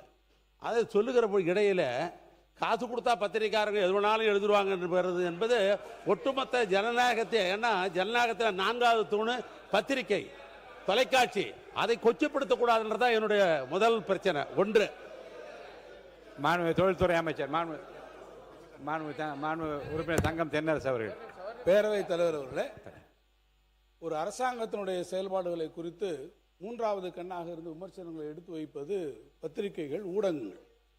அந்த பத்திரிகைகளில் வரக்கூடிய செய்திகள் மீது இப்படி நம்மளுடைய அவையிலே அப்படி ஆட்ரிபியூட் பண்ணக்கூடாது. அவர்கள் என்ன நடந்து கொண்டிருக்கிறதோ அதை பற்றி எழுதுவார்கள். ஒப்பீடுகளை பண்ண முடியும். மேடம் ஒரு நிமிஷம், நீங்கள் அப்படி கொடுக்கக்கூடிய பத்திரிகைகளிலே ஆளுங்கட்சிக்கு ஆதரவாக காசு வாங்கி கொண்டு எழுதுகிறார்கள், எதிர்கட்சிகளுக்கு காசு வாங்கி கொண்டு எதிர்கட்சிகளுக்கு ஆதரவாக எழுதுகிறார்கள் என்றதெல்லாம் பொதுவாக பத்திரிகைகளை குறித்து அவ்வாறு அமைச்சர் அவர்கள் இந்த அவையிலே சொல்லக்கூடாது. பத்திரிகையில் 2 புறம். ஏன்னா நீங்க வந்து ஒரு பத்திரிகை ஒரு குறிப்பிட்ட ஒப்பீடை செய்திருக்கிறது, ஒரு குறிப்பிட்ட புள்ளி விவரத்தை கொடுத்திருக்கிறது என்பதற்காக இவர்கள் காசு வாங்கி கொண்டார்கள் என்று ஒரு பத்திரிகை பற்றி குறிப்பிடுவது என்பது ஒட்டுமொத்தமாக பத்திரிகையை வந்து எல்லா பத்திரிகையிலும் அது குறிப்பிடுவதாக அமைந்துவிடும். எனவே அது போன்ற ஒரு நிலைப்பாட்டையோ அது போன்ற ஒரு செய்தியோ மாண்புமிகு அமைச்சர் அவர்கள் அவையிலே சொல்வது அழகல்ல என்பதை நான் தெரிவித்தேன். மாண்பு சட்டத்துறை அமைச்சர், நான் அதை பற்றி விளக்கம் நான் சொல்றேன் அப்புறமா. பேரவைத் தலைவர் அவர்களே, அமைச்சர் அவர்கள் சொன்னது வந்து ஒரு சில பத்திரிகைகள் நம்பகத்தன்மையில் நிறைய பத்திரிகைகள் இருக்கு. அதுல ஒரு சில பேர் வந்து அவர்களுக்கு தேவையான செய்திகள் அதெல்லாம் நம்பகத்தன்மை இல்லாத நிறைய வந்து பிசினஸ் ரிவ்யூஸ் எழுதுறவங்க நிறைய அந்த மாதிரி எழுதுவார்கள். அதை எடுத்துக்கொண்டு இது மாதிரியான ஒரு சபையில் பேசும் பொழுது முதலீட்டாளர்கள் அனைவரும் பார்த்து கொண்டிருக்கிறார்கள். அவர்களுக்கு ஒரு எண்ணம் வந்து தவறான எண்ணம் உருவாகும். அதன் மூலமாக மாநிலத்திற்கு கெட்ட பேர் என்ற ஒரு இதெல்லாம் சொன்னார். ஆதாரப்பூர்வமாக இப்ப தேசிய அளவில் கொடுக்கப்படும் ஒரு கணக்கீடும் அந்த மாதிரி கொடுத்தா பரவாயில்ல. ஏன்னா பத்திரிகைகள் நிறைய இருக்கு. இப்ப தினத்தந்தி கூட தான் நல்ல பத்திரிகை நல்லா இருக்கு. அவங்க கூட கடந்த வாரம் ஒரு செய்தி போட்டிருந்தாங்க. லஞ்சம் ஊழலுக்கு எதிராக முதல்வர் விஜய் அவர்கள் சாட்டையை சுழட்டி இருக்கிறான்னு போட்டிருக்காங்க. அது போன்ற விஷயங்கள் கண்டிப்பாக நாம் நம்புறோம். ஏன்னா ஆக்கப்பூர்வமாக நம்பகத்தன்மை உள்ள பத்திரிகைகள் நிறைய இருக்கு. அதையெல்லாம் நம்ம கண்டிப்பா எடுத்துக்கிறோம். நம்பகத்தன்மை இல்லாத பத்திரிகைகள் பற்றி தான் அவங்க சொல்றாங்க. அது எந்த பத்திரிகை, அதை பத்தி நம்ம இந்த மாதிரியான ஒரு நேரத்தில் பேச வேண்டாம். உறுப்பினர் எடப்பாடி கே பழனிசாமி அவர்கள். மாண்புமிகு பேரவைத் தலைவர்களே, மாண்புமிகு தொழில்துறை அமைச்சர் சொன்னாங்க, அவங்களுடைய ஆட்சியில் நீங்கள் 1 லட்சம் கொண்டாந்துருக்கிறீங்க, அதில் எந்த ஒரு தவறு இல்லை. அதே போல் அனைத்து இந்திய அண்ணா திராவிட முன்னேற்ற கழக ஆட்சி இருக்கின்ற பொழுது 2015 தான் மாண்பு இதயம் புரட்சித் தலைவி அம்மா அவர்கள் தமிழகத்துடைய முதலமைச்சராக இருக்கின்ற பொழுது தான் இந்த தொழில் முதலீட்டாளர் மாநாட்டை முதல்வர் நடத்தினாங்க. பிறகு பார்த்தீங்கன்னா அதில் வந்து 2,62,000 கோடி தொழில் முதலில் ஈர்க்கப்பட்டு 74 புரிந்துணர்வு ஒப்பந்தங்கள் போடப்பட்டன. அதுக்கு பிறகு அம்மாவுடைய அரசு 2019 ஜனவரியில் தொழில் முதலீட்டு மாநாட்டை சென்னையில் நடத்தி சுமார் 3,05,000 கோடி தொழில் முதலீட்டு ஈர்க்கப்பட்டு 304 புரிந்துணர்வு ஒப்பந்தங்கள் போடப்பட்டது. இது புரிந்துணர்வு ஒப்பந்தம் போட்டோம்னே உடனே வந்து தொழிற்சாலை வந்துடாது. பெரிய நிறுவனங்களாம் 3 வருஷம் 4 வருஷம் ஆகும் தொழிற்சாலை வந்து பயன்பாட்டுக்கு வருவதற்கு. ஒரு தொழில் புரிந்துணர்வு ஒப்பந்தம் போட்ட உடனே அதற்கு முதல் நிலை எடுக்க வேணும். பிறகு அனுமதி வாங்கணும். மத்திய அரசு மாநில அரசு பல அனுமதி வாங்கணும். பிறகு கட்டடம் கட்ட வேணும், அதுக்கு உண்டான எந்திரங்கள் பொறுத்து வேணும், அதுக்கு ஊழியர் அமைக்கணும், நிரந்தரம், அதுக்கு வங்கியில் கடன் பெற வேணும். இவ்வளவு பிரச்சனை இருக்குது. உடனே புரிந்துணர்வு ஒப்பந்தம் போட்டால் எந்த தொழிற்சாலையும் பயன்பாட்டுக்கு வராது. ஆக பல புரிந்துணர்வு ஒப்பந்தங்கள் பயன்பாட்டுக்கு வரும், பல புரிந்துணர்வு ஒப்பந்தங்கள் வராமல் போகும். ஆகவே புரிந்துணர்வு ஒப்பந்தங்கள் போட்டதெல்லாம் நடைமுறைக்கு வருது என்பது சாத்தியமில்லை. ஆனால் அனைத்து இந்திய அண்ணா திராவிட முன்னேற்ற கழக ஆட்சியில் அம்மா இருக்கும்போது சரி, அம்மா மறைக்க பிறகும் சரி, அம்மாவுடைய அரசும் தொழில் முதலீட்டை ஈர்க்கப்பட்டு தொழிற்சாலை அதிகமாக துவங்கப்பட்டு இளைஞர்களுக்கு வாய்ப்பாக கொடுக்கப்பட்டது. பொருளாதார முன்னேற்றம் ஏற்படுவதற்கு அனைத்து இந்திய அண்ணா திராவிட முன்னேற்ற கழக அரசு அடித்தளமாக அமைந்தது என்பதை அவையினுடைய கவனத்துக் கொண்டார். தொழில்துறை அமைச்சர் அவர்கள். மாண்புமிகு பேரவைத் தலைவர் அவர்களே, இன்னொன்று என்னன்னா, அந்த ப்ராஜெக்ட் ஸ்டூடெண்ட் இருக்கிற அந்த இதை எடுத்துகிட்டு வந்து இங்கே பேசும்போது ஒன்று மட்டும் அவங்க கூகுள் சர்ச் நார்மலாக பண்ணியிருந்தாலே தெரிஞ்சிருக்கும். நாங்கள் வந்த உடனே எல்என்டி 18,600 கோடியில் 8,200 வேலை வாய்ப்புகள் தரோன்னு சொல்லி போட்டிருந்தோம். ஆனால் அதில் அவர் சொன்னது பார்த்தீங்கன்னா 7,000 கோடின்னு தான் மென்ஷன் பண்ணியிருக்காங்க. நார்மலாக நீங்கள் ஒரு கூகுள் சர்ச் பண்ணியிருந்தாலே அந்த நம்பரே தப்புன்றது உங்களுக்கு தெரிஞ்சிருக்கும். இப்படிப்பட்ட ஒரு தவறான ஒரு செய்தியை எடுத்துட்டு வந்து இங்கே சொல்லக்கூடாதுன்றது தான் நான் இங்கே சொல்லிக்கிறேன். மாண்புமிகு உறுப்பினர்களுக்கு பழைய நிகழ்வுகளிலே நடந்த ஒரு விவாதத்தை பற்றி ஒரு குறிப்பை நான் இங்கே சொல்லுவது பொருத்தம் என்று கருதுகிறேன். 2017ஆம் ஆண்டு மாண்புமிகு பேரவைத் தலைவராக மாண்புமிகு தனபால் அவர்கள் இருக்கின்ற நிலையில் அவர் ஒரு குறிப்பை இங்கே படித்து காட்டுகிறார். 1998ஆம் ஆண்டு மார்ச் திங்கள் 20ஆம் நாள் அன்றைய முதலமைச்சர் மாண்புமிகு முத்தமிழறிஞர் மு கருணாநிதி அவர்கள் பத்திரிகையில் வருகின்ற ஏசியங்களை வைத்து நாம் இங்கே விவாதம் செய்வது அழகல்ல என்று குறிப்பிட்டுள்ளதையும், 2011ஆம் ஆண்டு ஜனவரி 12ஆம் நாள் இன்றைய எதிர்க்கட்சி தலைவர் அவர்கள் அன்றைக்கு உரையாற்றுகையில் சொன்னதை மீண்டும் பதிவு செய்கிறேன் என்றும், அன்றைக்கு பேரவை முன்னவராக இருந்த மாண்புமிகு பேராசிரியர் க அன்பழகன் அவர்கள் 2010ஆம் ஆண்டு நவம்பர் திங்கள் 10ஆம் நாள் இங்கே உரையாற்றுகையில் குறிப்பிட்டதையே மீண்டும் பதிவு செய்து எதிர்க்கட்சி தலைவர் அவர்கள் எழுப்ப நினைக்கிற பிரச்சனைக்கு நான் மறுப்பதற்கான காரணத்தை விளக்கிற உடனே பேராசிரியர் பெருந்தகை பிறந்த பெரியவர் அன்பழகன் அவர்கள் சொன்னது, ஒரு செய்தி தன்னுடைய காதிற்கு வந்தால் கூட அது குற்றச்சாட்டு வடிவம் எடுக்கிறது என்று சொன்னால் அந்த குற்றச்சாட்டுக்கு ஆதாரம் இருக்கிறதா என்று கேட்டறிந்து அதன் பின்னர் தான் இந்த அவையிலே சொல்ல வேண்டும். வெளியில் எத்தனையோ செய்திகள் வரலாம், அப்படி வருகிற செய்திகளையெல்லாம் இங்கே பதிவு செய்வதற்கு இது ஒன்றும் பதிவுத்துறை அலுவலகம் அல்ல என்று அவர் சொல்லியிருக்கிறார். அதை நான் பதிவு செய்ய விரும்புகின்றேன். மாண்பு உறுப்பினர் ஏவா வேலு அவர்கள். மாண்புமிகு பேரவைத் தலைவர்களே, பத்திரிகை செய்தி வைத்துக்கொண்டு அதை உறுதிப்படுத்தி பேசக்கூடாது என்பது வேறு. நாங்கள் அதை சொல்லலை.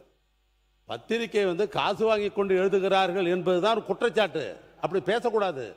ஏன்னா ஜனநாயகத்தில் 4வது தூண் என்ற பத்திரிகை என்று நாமே இந்த சட்டமன்றத்திலே பல நேரம் பாராட்டி பேசியிருக்கிறோம். அப்படி இருக்கிற பொழுது பத்திரிகை காசு வாங்கி கொண்டு எழுதுகிறது, அப்படி நம்முடைய மின்துறை அமைச்சர் குறிப்பிட்டதை போல அவர் என்ன சொன்னாருன்னு கேட்டீங்கன்னா, சில பத்திரிகையினர் அது எந்த பத்திரிகை பேர் சொல்லிட்டு போட வேண்டியதான ஒழிய 10வது பத்திரிகை சொல்வது தவறு இல்லை. இந்த விவாதமே மாண்பு உறுப்பினர் ஆஸ்டின் அவர்கள் சொல்லியது, அவர் சொல்லிய தகவல் அதிகாரப்பூர்வமற்ற செய்தியாகத்தான் எடுத்துக்கொள்ள வேண்டுமே தவிர அது அதிகாரப்பூர்வமற்ற செய்தி.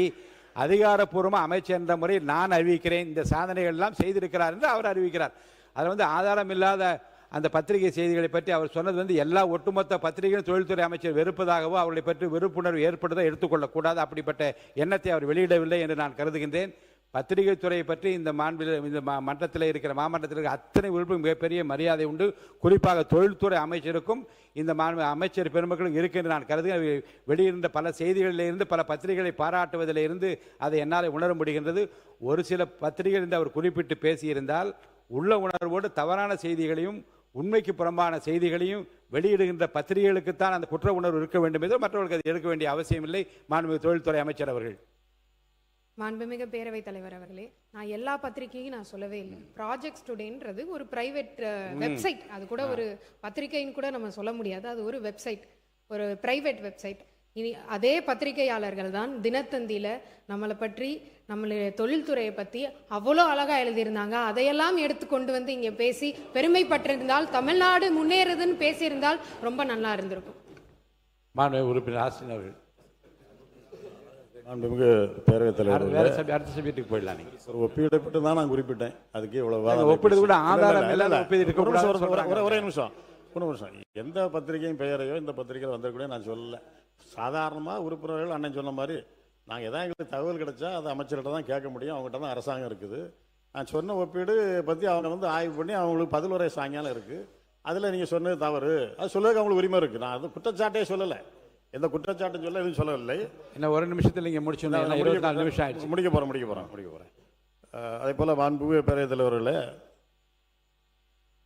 நம்முடைய தொழில்துறை அமைச்சர் அவர்கள் சொன்னாங்க நாங்கள் வந்து 3 மாதம் தான் ஆச்சு, அதுக்குள்ளாக இவ்வளோ குற்றச்சாட்டு சொன்னால் குற்றச்சாட்டு சொல்லலை. 3 மாதம் ஆகிருக்குது. அது உங்கள் கொள்கை விளக்க குறிப்பை பார்த்தாலே தெரியுது, அதில் எதுவுமே இல்லை. நாங்கள் என்ன பண்ண போகிறோங்க, ஒரு லாங் டேர்ம் திட்டங்கள் ஒன்றும் இல்லை. ஆனால் நீங்கள் கொடுத்துருக்கீங்க 2036 நாங்கள் 1.5 ட்ரில்லியன் அமெரிக்க டாலர் பொருளாதாரமாக மாற்றுவோம்னு சொல்லியிருக்கீங்க. நீங்கள் மாற்றினா நாங்கள் வரவேற்கிறோம். ஆனால் எங்களை பொறுத்தவரையில் எங்களுடைய தலைவர் அவர்கள் 2021 ஆட்சி பொறுப்பு ஏற்கின்ற பொழுது 2030 $1 ட்ரில்லியன் பொருளாதாரமாக இலக்கை நாங்கள் உயர்த்துவோம் என்று ஒரு உத்தரவாதத்தை கொடுத்தார். அதை நோக்கி தான் அங்கே பயணம் போச்சு. அதனால தான் இந்தியாவிலே முதல் மாநிலமாக தொழில்துறையிலே தமிழ்நாடை மாற்ற முடிந்தது. 2030 நாங்கள் இப்போ ஆட்சியை தொடர்ந்திருந்தோம் என்று சொன்னால் 2030 அந்த சாதனையை ஈட்டி இருப்போம், கொண்டு வந்திருப்போம். $1 ட்ரில்லியன் கொண்டு வந்திருப்போம். தொழில்துறை முடிக்கிட்டோம். அவங்க தொழில்துறை அமைச்சர் சொல்லட்டும். மாண்புமிகு பேரவைத் தலைவர் அவர்களே, நான் இப்பதான் சொல்லி முடித்தேன். அதாவது அவர் மூத்த உறுப்பினர் கூட, முதலீட்டாளர்கள் எல்லாரும் இதை வந்து பார்த்துட்டு இருக்காங்க. ஒரு புக்கை காமிச்சு ஒண்ணுமே இல்லை, இதெல்லாம் என்ன வார்த்தைகள்? இளைஞர்களுக்கு ஒரு வேலை வாய்ப்பை நம்ம கொண்டு வர போறோம். அதுக்கு இப்படி நாங்க அதை செய்தோம் இதை செய்தோம்ன்றதை விட்டுட்டு இளைஞர்கள் தான் உங்களுடைய நோக்கம் என்றால் இந்த மாதிரியான தப்பான ஒரு பதிவை நீங்க பதிவு செய்யக்கூடாது. அது தவறான செயல். நாங்கள் வந்து ஆலோசனை சொல்லலாம், அறிவுரை சொல்லலாம், கருத்துக்களை சொல்லலாம். ஆனால் அவங்களை வாழ்த்த முடியாது. என்ன இருக்கோ அதுதான் நாங்கள் சொல்ல முடியும். தான் எதிர்கட்சியோட கடமை. அதைத்தான் நான் சொல்றேன். அதைத்தான் சொல்றேன். நான் உங்களை கேட்டுக்கொள்ளதெல்லாம் 2 கருத்து ஒரே கருத்து தான் முடிச்சிருக்கேன். கேட்டுக்கொள்ளதெல்லாம் நீங்கள் வந்து 1.5 ட்ரில்லியன் அமெரிக்க டாலர் நீங்கள் வந்து கொண்டு வரணும்னு சொல்லியிருக்கீங்க. எங்களுடைய ஆட்சி இந்த காலத்தில் அமைந்து எங்களுடைய முதலமைச்சர் அந்த பக்கத்தில் முதலமைச்சராக இருந்து ஏற்கனவே எங்களுடைய தொழில்துறை அமைச்சராக இருந்த டிஆர் ராஜா அவர்கள் இங்கே தொழில்துறை அமைச்சராக இருந்தாருன்னா அந்த 2036 $2 ட்ரில்லியன் அமெரிக்க டாலரை நாங்கள் பொருளாதார வளர்ச்சியாக கொண்டு வந்திருப்போம் என்ற உத்தரவாதத்தை நான் தருகின்றேன். நீங்கள் நல்லா உழையுங்கள். நாங்கள் யாரும் உங்களுக்கு எதிரில்லை. நல்லா உழையுங்கள். கடுமையாக உழைத்தால் தான் தொழில்துறையிலே முன்னேற்றத்தை கொண்டு வர முடியும். அப்படி உழைத்த காரணத்தால் தான் எங்களுடைய தலைவர் அவர்களும் தொழில்துறை அமைச்சர் அவர்களும் உழைத்து கடுமையாக முதலீட்டாளர்களை சந்தித்து அதன் மூலமாகத்தான் இந்த உயரத்தை நாங்கள் உச்சத்தை நாங்கள் எட்டியிருக்கின்றோம். எனவே அதே போல் நீங்கள் உழையுங்கள்.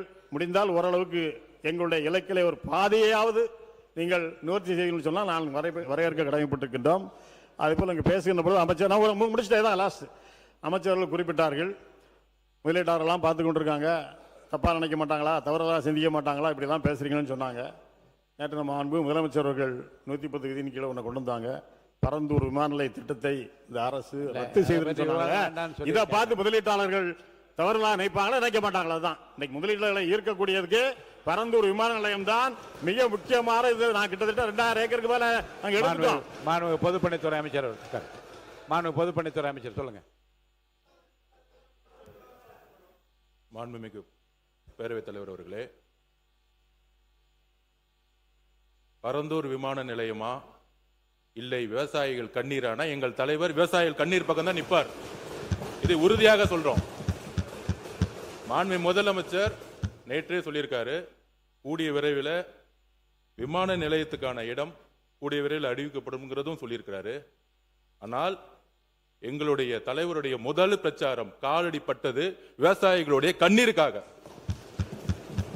விவசாயத்திற்காக குரல் கொடுக்கும் சொல்லக்கூடிய டெல்டாவில் பிறந்தவர்கள் நாங்கள் சொல்லக்கூடியவர்கள் பரந்தூருடைய விவசாயிகளுக்கு எதிராக, பரந்தூர் மட்டுமல்ல திருவண்ணாமலையில் மேல்மா விவசாயிகளுக்காக குண்ட சட்டம் போட்டது திமுக. அப்ப இன்றைக்கு விவசாயிகள் மட்டுமல்ல ஒட்டுமொத்த நீர்வளமும் எத்தனை ஏரிகள் என்பது இருக்குங்கிறது மூத்த உறுப்பினருக்கு தெரியுமா? கிட்டத்தட்ட 200க்கும் மேற்பட்ட தமிழகத்தில் மிக அதிக ஏரிகள் 381 நிறைந்த மாவட்டம், ஏரிகள் நிறைந்த மாவட்டம். அப்ப 381 ஏரிகளை பத்தி அவங்க பேசுனதில்ல, மக்களுடைய குரலுக்கு பேசுனதில்ல. நேற்றே தெளிவா சொல்லியாச்சு. சென்னை விமான நிலையத்துடைய இன்னைக்கு இருக்கக்கூடிய பங்கு என்ன, அதை அடுத்த லெவல்ல கொண்டு போறதுக்கான அரசினுடைய நிலைப்பாடு என்ன, எல்லாம் சொல்லியாச்சு. ஆனால் நேற்றிலிருந்து திமுக இந்த விமான நிலையம் இல்லைன்னா தமிழகத்தோட முதலீடே போயிடும், இண்டஸ்ட்ரி டிபார்ட்மெண்ட்டே இருக்காது. முன்னாள் அமைச்சராக இருக்கக்கூடிய இண்டஸ்ட்ரி மினிஸ்டர் திமுக எல்லாரும் சொல்றாங்க. இண்டஸ்ட்ரி வர்றதுக்கு முக்கியமான காரணம் என்ன தெரியுங்களா? Single window system. ஊழல் இல்லாத ஒரு அமைச்சர், ஒரு முதலமைச்சர், ஒரு அரசாங்கம். எந்த நிறுவனம் இருந்தாலும் முதலமைச்சர் இன்னைக்கு நேரடியாக சந்தித்து எந்த இன்வெஸ்ட்மெண்ட் இருந்தாலும் வாங்க, நானே எல்லா துறையிலையும் எந்த விதமான ஹடில்ஸும் இல்லாம சிங்கிள் விண்டோ சிஸ்டத்துல 45 நாள்ல எல்லா பர்மிஷனும் வாங்கி கொடுக்கறோம்னு சொல்லக்கூடியவர் சிஎம். அப்படிதான் ஒவ்வொரு துறையில நடந்துட்டு இருக்காரு. அதனால நேத்து கூட நடந்துச்சு.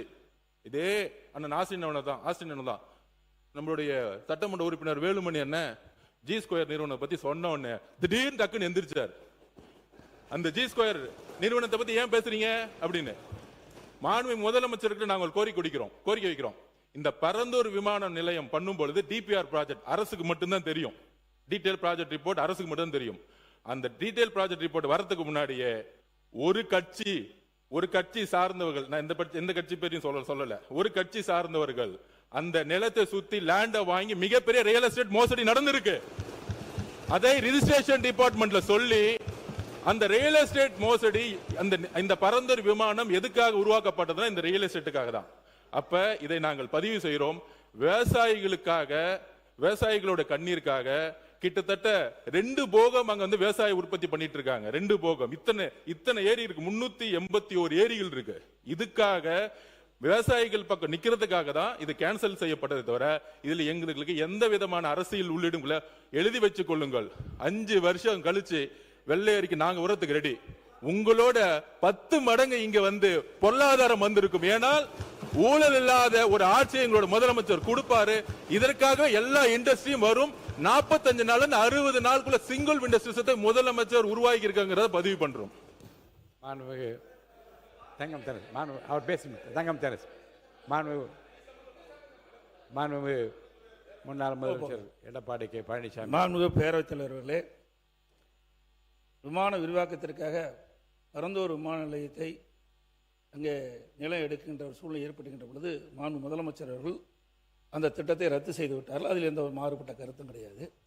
ஆனால் அதற்கு 5740 ஏக்கர் நிலம் தேவைப்படுவதாக கருதி சுமார் 90% நிலம் கையகப்படுத்தப்பட்டதாகவும் 90% நிலத்திற்கு நிலத்தினுடைய உரிமையாளருக்கு இழப்பீட்டு தொகை கொடுத்துட்டாங்க.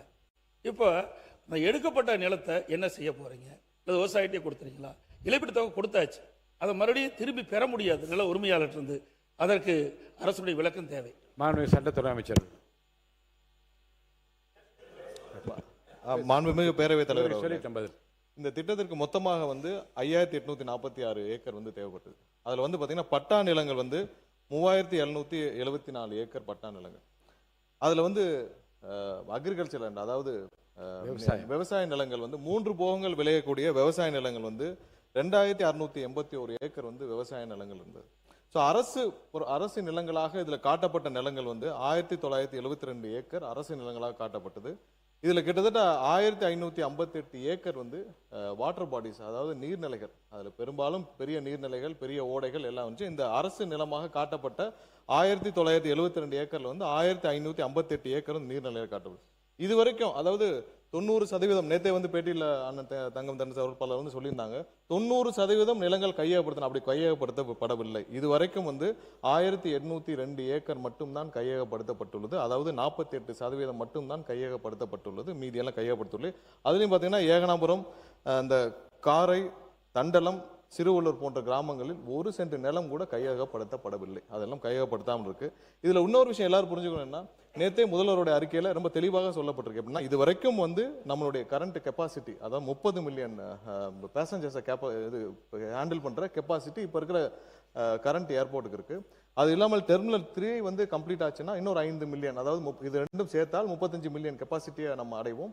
அது இல்லாமல் டெர்மினல் 5, அதாவது நார்த் வெஸ்ட்ல டெர்மினல் 5க்கு நம்ம கம்ப்ளீட் பண்ணி முடிச்சோம்னா, திட்டமிடப்பட்டு முடிச்சோம்னா கூடுதலாக 20 மில்லியன் பேசஞ்சர்ஸை ஒரு வருஷத்திற்கு கையாளக்கூடிய கெப்பாசிட்டி வரும். அதாவது வருஷத்திற்கு 55 மில்லியன் கெப்பாசிட்டி வந்து நம்ம கையாளக்கூடிய திறமை இப்போ இருக்கிற கரண்ட் ஏர்போர்ட்லேயே டெர்மினல் 3, டெர்மினல் 5 முடிச்சோன்னா இருக்கும். இது எப்படின்னா, இப்போ இருக்கிற பெங்களூர் ஏர்போர்ட் வந்து 4.5 மில்லியன் பேசஞ்சர்ஸ் ஒரு வருஷத்துக்கு ஹேண்டில் பண்றாங்க. அதை விட 10 மில்லியன் அதிகமாகவே ஹேண்டில் பண்ணக்கூடிய அளவுக்கு திட்டமிடல் முடித்த பிறகுதான் இது குறித்த அறிக்கையை முதல்வர் அவர்கள் தெரிவித்தார்.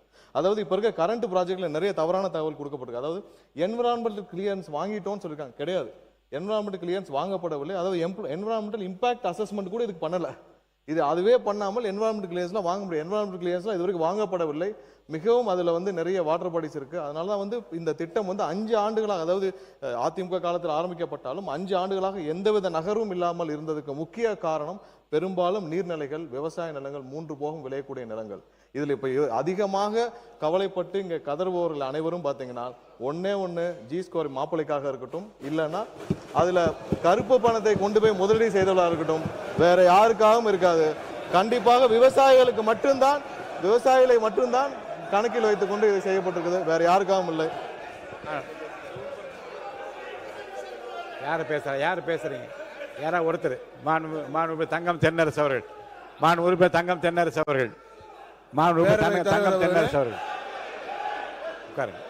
பேரவைத் தலைவர் அவர்களே, பேரவைத் தலைவர் அவர்களே, விவாதம் பேரவைத் தலைவர் அவர்களே முடிச்சிருங்க. முடிங்க.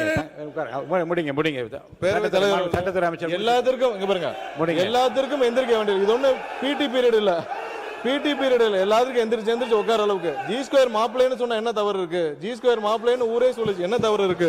இது எல்லாத்துக்கும் எந்திரிச்சு உட்காருக்கு. இது ஒண்ணு பிடி பீரியட் இல்ல. உட்காருங்க, பேசலாம். உட்காருங்க.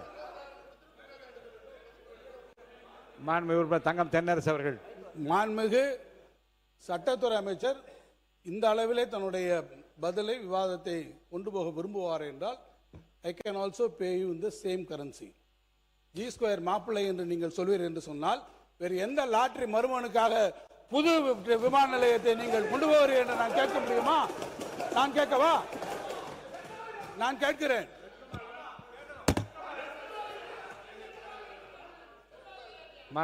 உட்காருங்க. இருங்க. மாண்புமிகு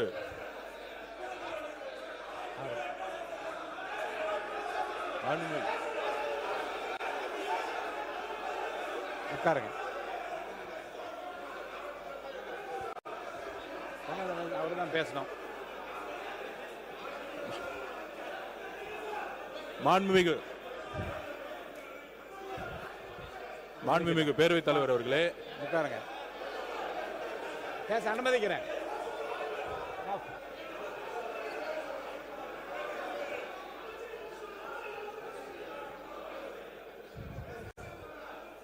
சுருக்கமா சொல்லலாம். மாணவர் பொதுப்பணித்துறை அமைச்சர் சுருக்கமா சொல்லி முடிக்கணும். உட்காருங்க. அவர் சொல்லட்டுங்க.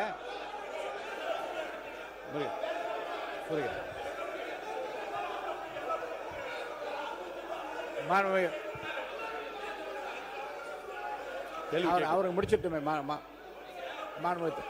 அவர் என்ன கேள்வி வேணா கேட்கட்டும், அதுக்கு நான் ரெடியா இருக்கேன் பதில். உட்கார்ந்து அண்ணன் கேட்க சொல்லுங்க. நீங்க உட்கார்ந்துங்க. அவர் பேசிட்டான். மாண்புமிகு தங்கம் தென்னரசு அவர், மாண்புமிகு தங்கம் தென்னரசு இல்ல ஒரு அவரே இல்ல நான் என்ன சொல்றேன், நீங்க ஒரு ஆரோக்கியமா விவாதம் சொல்லு.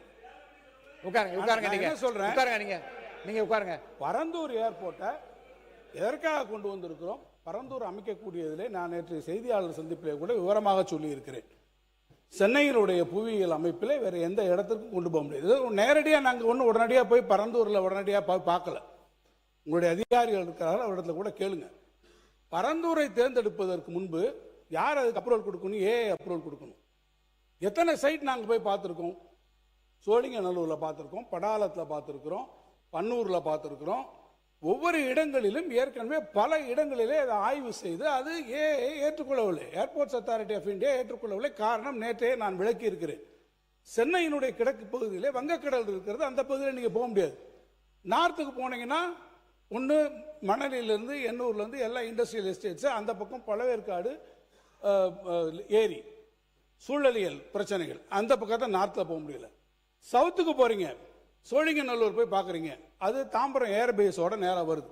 அதோட ஏர் ஸ்பேஸுக்குள்ளே நம்ம வைக்க முடியல, ஏன்னா பிகாஸ் அது டிஃபென்ஸ் இதுக்குள்ளே இருக்குது.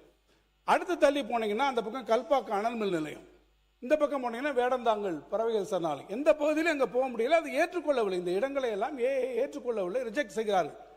அடுத்து எங்கே வர்றோம்? வெஸ்ட்டுக்கு தான் வர முடியும். வெஸ்ட் சைடில் போகும்போது தான் நம்ம 2 இடங்களை பார்க்குறோம். பன்னூர் ஒன்று பார்க்குறோம், பரந்தூர் ஒன்று பார்க்குறோம். பன்னூருக்கும் பரந்தூருக்கும் நடுவில் 2க்கும் நடுவில் நம்ம கம்பேரிசன் ஸ்டடீஸ் வருது. என்னென்ன விஷயங்களை பார்க்க முடியும்? ஒன்று டெக்னிக்கல் ஃபீசிபிலிட்டி பார்க்கலாம். ஒரு இடத்த பார்க்கும்போது டெக்னிக்கல் ஃபீசிபிலிட்டி, அந்த இடங்களில் பெரிய பெரிய EHVT லைன் இருக்கா, வேற ஏதாவது பெரிய இண்டஸ்ட்ரீஸ் இருக்கா, அதை ரீலோகேட் பண்ணக்கூடிய விஷயமும். இன்னொன்று மிக முக்கியமாக, ஒரு இடத்தை வருகிற போது எந்த இடமாக இருந்தாலும், எந்த தொழிற்சாலை, சிப்காட்டாக இருக்கலாம் அல்லது ஏர்போர்ட்டாக இருக்கலாம், எந்த இடமா இருந்தாலும் அடிப்படையில் நமக்கு நிலம் வேணும் இல்லையா? அந்த நிலத்தில் போகும்போது யாராவது ஒருவரை டிஸ்லோகேட் போக வேண்டும், அங்கே இருந்து மக்களை மாற்ற வேண்டும் என்றால் யார் எந்த இடத்தில் மிக குறைந்த அளவிலே மக்கள் அதனால் பாதிக்கப்படுவார் என்பதை கணக்கெடுக்கணும். அப்படி எடுக்கிற போது தான் பரந்தூரை நாம் அந்த இடத்தை தேர்வு செய்ய வேண்டிய நிலை வந்து. இன்னொன்று காஸ்ட் ஆஃப் லேண்ட், இதெல்லாமே பல காரணங்கள். இவ்வளவும் பண்ணி தான் பரந்தூர் எடுக்கப்பட்டதை தவிர மாண்புமிகு பொதுப்பணித்துறை அமைச்சர் சொன்னதை போல அதில் எந்த விதமான ஒரு உள்நோக்கங்களும் நிச்சயமாக இல்லை என்பதை நான் திட்டவட்டமாக தெரியவில்லை. இல்லை இல்லை, அவர் ஒன்று சொன்னார், மாண்புமிகு பொதுப்பணித்துறை அமைச்சர் அவர்கள் சொன்னார்கள். அதில் அதுக்கான முழுக்க டெக்னிக்கல் ஃபீசிபிலிட்டி. ஏன்னா அரசாங்கங்கள் ஈடுபடுது, நாங்கள் மட்டும் கிடையாது. ஒன்றிய அரசு இத்தனை இடங்களையும் பார்த்ததுக்கு பிறகு ஒன்றிய அரசு இறுதியாக அவர்கள் அப்ரூவல் கொடுத்தது, நம்முடைய சிவில் ஏவியேஷன் மினிஸ்ட்ரி ஃபைனலாக அப்ரூவல் கொடுத்தது பரந்தூரில் கொடுத்தாரு. எனவே தான் பரந்தூரை நாம் எடுத்துக்கொண்டிருக்கிறோம். இப்போ நீங்கள் சொல்கிறீங்க நாங்கள் இன்னொரு இடத்த பார்க்க போகிறோம். இப்போ பார்க்க போகிற இடத்துல இதே சூழ்நிலைகள் வரும், இதே இடத்துல வரும்.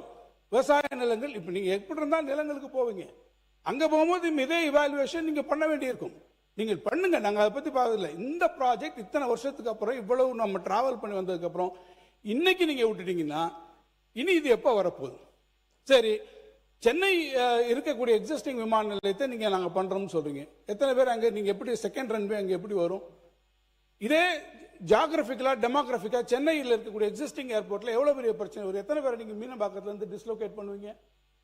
அதனுடைய டென்சிட்டி ஆஃப் பாப்புலேஷனை நீங்கள் யோசிச்சு பாருங்க. சுற்று வட்டாரத்தில் அதில் நிறைய பிரச்சனைகள் இருக்கு. ஆகவே நாங்கள் சொல்வது, பரந்தூர் விமான நிலையத்தை நீங்கள் முடக்குவது. ஒரு முடிச்சிடறேன் மினிஸ்டர், முடிச்சிடறேன். இல்லை இல்லை, அதில் நாங்கள் சொன்னதுபடி நீங்கள் ஏற்கனவே இந்த முடிச்சிடறேன், ஐம் ஜஸ்ட் கன்க்ளூடிங்.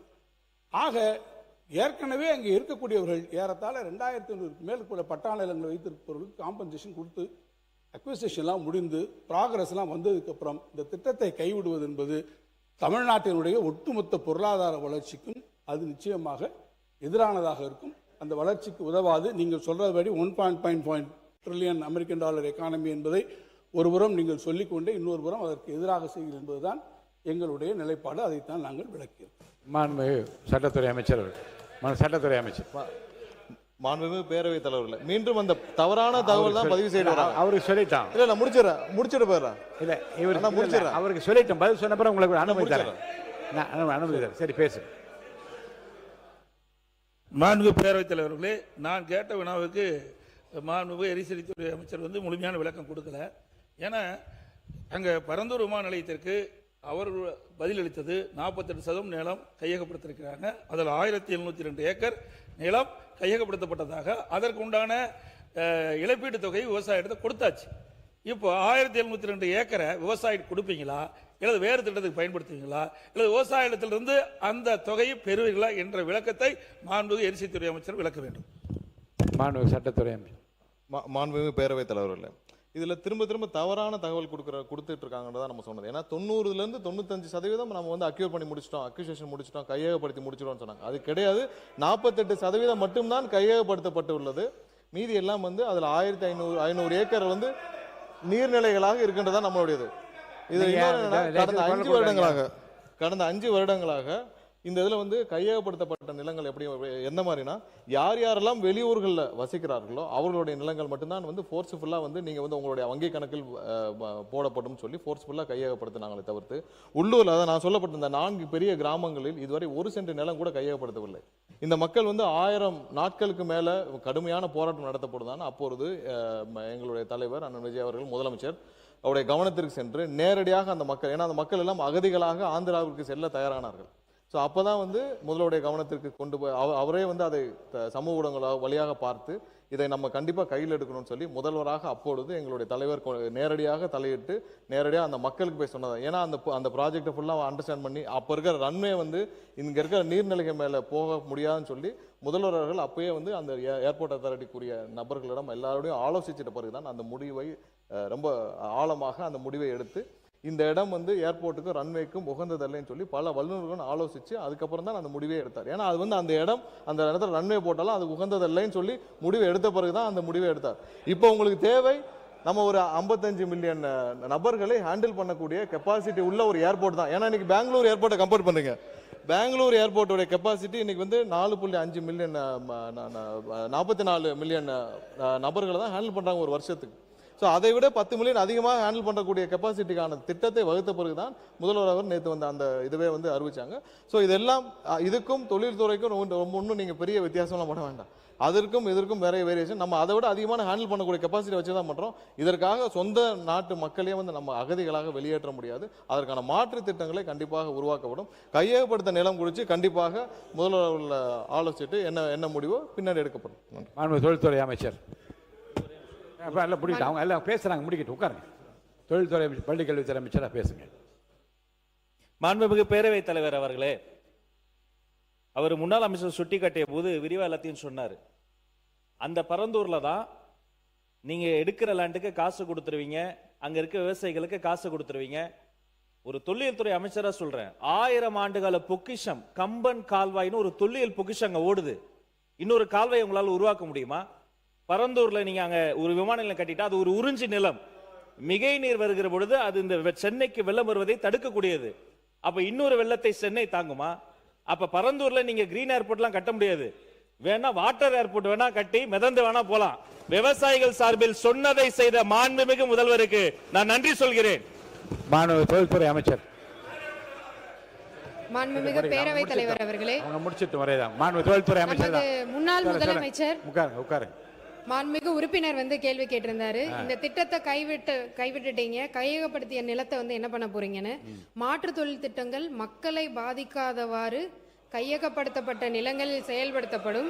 இதன் மூலம் தொழில் வளர்ச்சி மற்றும் வேலை வாய்ப்பு, பொருளாதார வளர்ச்சி இப்பகுதியில் ஏற்படும். அதை விட இவ்வளோ நேரம் வந்து ஒரு சில விஷயங்கள் வந்து பேசிட்டே இருந்தாங்க. ஏன் பரந்தூர் கைவிடப்பட்டது? இதுக்கு வந்து முக்கிய ரீசன் வந்து அங்கே வந்து பல காலமாக ரைஸ் கல்டிவேஷன் வந்து பண்ணிட்டு இருக்காங்க. அதாவது 3 சீசன்ஸ், சாம்பா, தள்ளடி, சொர்ணாவரி அப்படின்ற 3 சீசனில் டிஃப்ரெண்ட் அந்த இது வந்து நம்ம கல்டிவேட் பண்ணிட்டு இருக்காங்க. ரொட்டேஷனில் கிரவுண்ட் நட்டும் சுகர் கேனும் பண்ணிட்டு இருக்காங்க. அதே மாதிரி ட்ரை சீசனில் பல்சஸ் அண்ட் மில்லட்ஸ் வந்து பண்ணிட்டு இருக்காங்க. இதை தவிர 10,000 ஆஃப் மெட்ரிக் டன் ரைஸ் வந்து ஆனுவலி தமிழ்நாடு சிவில் சப்ளைஸ் கார்பரேஷனுக்கு வந்து கொடுத்துட்டு இருக்காங்க அங்க இருக்கிற விவசாயிகள். இது மட்டும் இல்லாம பிடிஎஸ் டிஸ்ட்ரிபியூஷனுக்கும் அவங்க வந்து கொடுத்துட்டு இருக்காங்க. இந்த நிலம் வந்து என்ன அப்படின்னு பாத்தீங்கன்னா, எப்பயுமே ஒரு வாட்டர் பாடி, அதாவது மழை பெய்யாம இருந்தாலும் அங்க வந்து கல்டிவேஷன் நடக்கக்கூடிய அப்படிப்பட்ட ஒரு விளை நிலம். அந்த இடத்த நம்ம வந்து இன்னைக்கு ஏர்போர்ட்டா மாத்தணும்னு சொல்லிட்டு இருக்கோம். இதை தவிர அங்க வாட்டர் கேனல் வந்து 2 இருக்கு. குணகரம்பாக்கம், கம்மங்கால் கேனல், 2 கேனல்ஸ் வந்து இங்க இருக்கு. இது வந்து எப்படி உங்களுக்கு செயல்படுதுன்னா, ஒரு ப்ரெஷரை ரிலீஸ் பண்ணி அந்த வாட்டர் பாடி வந்து தானாவே அடையார் ரிவருக்கும் செம்பரம்பாக்கம் லேக்குக்கும் இன்னைக்கு வந்து போய்கிட்டு இருக்கு. இதை நம்ம அழிச்சிட்டோம் அப்படின்னா ஆட்டோமேட்டிக்கா சென்னை சிட்டிக்கு வந்து உள்ளேயே ஃப்ளட் வர்றதுக்கான பல வாய்ப்புகள் இருக்கு. இவ்வளவையும் நம்ம அழிச்சு நம்ம ஒரு பரந்தூர் ஏர்போர்ட், நாம வந்து ஏர்போர்ட் வேணான்னு சொல்லவே இல்லை. இன்னொரு இடத்த நாங்க இந்த மாதிரி அதுவும் ஒரு சரிவான இருக்கிற ஒரு விளைநிலம், அந்த இடத்துல நீங்க எவ்வளவு தூரம் மண்ணை போட்டு இன்னொரு ஏர்போர்ட்டை நீங்க கொண்டு வருவீங்க? இது கொச்சின்ல நடந்தது. இதனால 14 நாள் வந்து அந்த ஏர்போர்ட் வந்து பூட்டி கிடக்கப்பட்டது. இதே மாதிரி ஒரு விளைநிலத்தை கொண்டு வந்து அந்த ஏர்போர்ட் 14 நாள் பூட்டி கிடந்தது. இது மட்டும் இல்லாமல் இன்னைக்கு எங்களுடைய மாண்புமிகு முதலமைச்சர் அன்னைக்கு ராகுல்ன்ற ஒரு பையன், இந்த பையன் அன்னைக்கு ஒரு பேட்டி கொடுத்துருந்தாங்க. எங்களுக்கு பரந்தூர் விமானம் வேண்டாம், நாங்கள் என்ன அந்த விமானத்தில் பறக்கவா போகிறோம் அப்படின்னு எங்களை காப்பாத்துங்கன்னு ஒரு வார்த்தை சொன்ன அந்த ஒரு வார்த்தைக்காக இன்னைக்கு இந்த அறிவிப்பு மக்கள் கொண்டாடுறாங்க. அங்க நடந்த ஒரு ரீசன்ட் லோக்கல் பாடி மீட்டிங்ல விஜய் ரோடு அப்படின்னு சொல்லி நாங்க வைக்க போறோம்னு அறிக்கையே அவங்க வந்து இன்னைக்கு விட்டுருக்காங்க. மக்கள் அத்தனை பேரும். இதனால விவசாயிகளோட வாழ்வாதாரம் பாதிக்கப்படும், 1500 நீர்நிலைகள் பாதிக்கப்படும், 1000 குடும்பங்கள் இடம்பெயரணும். இதையெல்லாம் கன்சிடர் பண்ணாம ஒரு ஏர்போர்ட்டை நம்ம எப்படி அங்க கொண்டு வர முடியும்? இதை தவிர இன்னொரு வந்து கேட்டிருந்தாரு. நான் ஒரே ஒரு கேள்வி கேட்கிறேன். சென்னை ஏர்போர்ட் மீனம்பாக்கம் ஏன் நீங்க 5 வருடம் கிடப்புல போட்டு வச்சிருந்தீங்க? மேல இருந்து சென்ட்ரல் கவர்மெண்ட் உங்களுக்கு அன்னைக்கே அப்ரூவல் கொடுத்திருந்தாங்க. நீங்க ஏன் 5 வருஷம் அதை சும்மாவே வச்சிருந்தீங்க? உங்களுக்கே தெரியும் பரந்தூர் ஏர்போர்ட் வந்ததுன்னா இன்னும் 5 வருஷம் ஆகும்னு. ஆனா அதை எக்ஸ்பேன்ஷன் அன்னைக்கே பண்ணியிருந்திருக்கலாம். அதுக்கான சென்ட்ரல் கவர்மெண்ட் அதுக்கான அப்ரூவலும் கொடுத்தாங்க. என்ன நோக்கத்துக்காக நீங்க இதை வந்து ஸ்டாப் பண்ணி வச்சிருந்தீங்க? உங்களோட மனசாட்சியை நீங்களே கேட்டுக்கோங்க. நீங்க பேசுங்க, தொடர்ந்து பேசி முடிங்க. நீங்க பேசுங்க, உட்காருங்க, அவங்க பேசி முடிக்கல. இது மட்டும் இல்லாம இன்னைக்கு வந்து சொல்றாங்க இதனால வந்து தொழிலே வந்து பாதிக்கப்படும் தமிழ்நாட்டில். அப்ப 49% எலக்ட்ரானிக் எக்ஸ்போர்ட் வந்து இன்னைக்கு பரந்தூர் ஏர்போர்ட்டை நம்பி தான் இன்னைக்கு போய்கிட்டு இருக்கா. 41% எலக்ட்ரானிக்ஸ் எக்ஸ்போர்ட் இன்னைக்கு போர்ட் மூலமாகவும் ஏர் கார்கோ மூலமாகவும் சென்னை ஏர்போர்ட் மூலமாக தான் அனுப்பிச்சிட்டு இருக்கோம். நாம வந்து இன்னைக்குமே எதையுமே நம்ம சொல்லவே இல்லை. எங்களுக்கு ஏர்போர்ட் வேணும், 2வது ஏர்போர்ட் வேணும். எக்ஸ்பேன்ஷனுமே உள்ள இருக்கிற காரிடோர்லேயே தான் வரப்போகுது. அந்த எக்ஸ்பேன்ஷன் ஏதோ அவர் சொல்றாரு எதையோ இடிச்சிட்டு நம்ம வந்து ரன்வே பண்ண போறோம்னு. அப்படியெல்லாம் கிடையவே கிடையாது. அதுக்காக ஏர்போர்ட் அத்தாரிட்டி இந்தியா வந்து ஏற்கனவே வந்து T5 முனையத்தின் பயணிகள் முனையம் வந்து உத்தேசிக்கப்பட்டிருக்கு. அதே மாதிரி T5 முனையத்தின் புறவழி சாலை, தாம்பரம் மதுரவாயில் சாலை அமைக்க மாநில அரசின் அனுமதியும் ஒத்துழைப்பும் கோரி உள்ளது.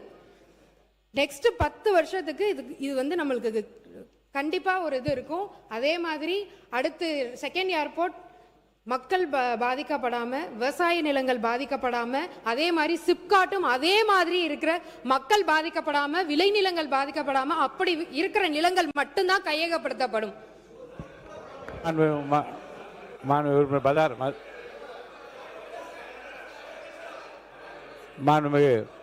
இதோட உங்களோட இந்த விவாதத்தை நான் முடிச்சுக்கிறேன். அடுத்த உறுப்பினர் பேச இன்னும் 10 உறுப்பினருக்கு மேலே பேசணும். உங்களோட அதை முடிச்சுக்கிறேன், பேசுங்க.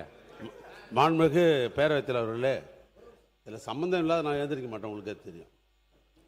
இந்த ஒன்றிய அரசாங்கம் இந்த விமான நிலையம் அமைப்பது, விமானத்தை ஓட்டுவது என்பது ஒன்றிய அரசாங்கத்துக்கு அதிகாரத்துக்கு உட்பட்டது, மாநில அரசாங்கத்திற்கு அல்ல. மாநில அரசாங்கம் நிலம் கையகப்படுத்துவதோடு நம்முடைய பணிகள் முடிந்து விடுகிறது. அந்த ஒன்றிய அரசாங்கத்துடைய ஆணையை ஏற்று இது சம்பந்தப்பட்ட இந்த பரந்தூர் ஏகநாதபுரம் என்ற பகுதியில் 13 வில்லேஜுகள், 2 மாத்திரம் இல்லை, இந்த 13 வில்லேஜுகள் எடுக்கணும்னு முடிவு பண்ணப்பட்டு ஒரு குழு அமைக்கப்பட்டது மாநில அரசாங்கத்தின் சார்பாக. அந்த குழுவில் நான் தான் இடம்பெற்றேன். நம்முடைய மாண்புமிகு சட்டமன்ற உறுப்பினர் தங்கநேரது, மாவட்டத்தை சேர்ந்த அன்பரசு 3 அமைச்சர்கள் இடம்பெற்றோம். நாங்கள் நேரடியாக காஞ்சிபுரத்துக்கே சென்று மாவட்ட ஆட்சி அலுவலகத்தில் ஒரு விரிவான ஒரு நாள் முழுவதும் அந்த விவசாயிகளெல்லாம் கூட்ட அழைத்து பேசினோம். அவர்கள் அதில் 11 வில்லேஜ் இருக்கும், அவங்களே ஒப்புதல் தந்தாங்க. 2 வில்லேஜ் தான், ஏகநாதபுரமும் இந்த பரந்தூர் 2 வில்லேஜ் தான் அது ஒப்புதல் தரல. அதுக்கு பின்னால் இதே சட்டமன்றத்தை மேலே அமைச்சர் அறையில் என்னுடைய சேம்பரில் 2 முறை வர வச்சு நாங்கள் பேசணும். அந்த அடிப்படையில் 11 பேரும் முன்வந்து வந்த விவசாயி கொடுக்குற காரணத்தினால்தான் இந்த முயற்சிக்கு நாங்கள் தமிழக அரசு அதற்கு நாங்கள் ஈடுபட்டோம். ஒன்று, அதற்கு பின்னால் தொடர்ந்து நில எடுப்பு பணிகளுக்காக அங்கே DRO RDO எல்லாம் போடப்பட்டு பணிகள் நடைபெற்று கொண்டிருக்கிறது.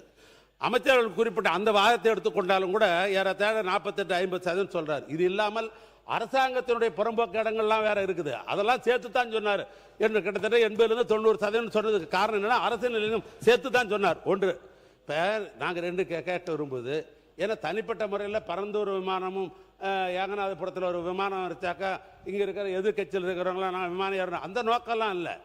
இந்த தமிழ்நாட்டுடைய பொருளாதாரத்தை முன்னேற்ற வேண்டும் என்கிற அடிப்படையில் விமானத்தை விரிவாக்கம் பண்ணோம். பக்கத்தில் கர்நாடகமெல்லாம் பக்கத்தில் இருக்க ஆந்திராவெல்லாம் விரிவாக்கம் செய்யப்பட்டு பொருளாதாரம் நாளுக்கு நாள் கூடிக்கொண்டிருக்கிறது.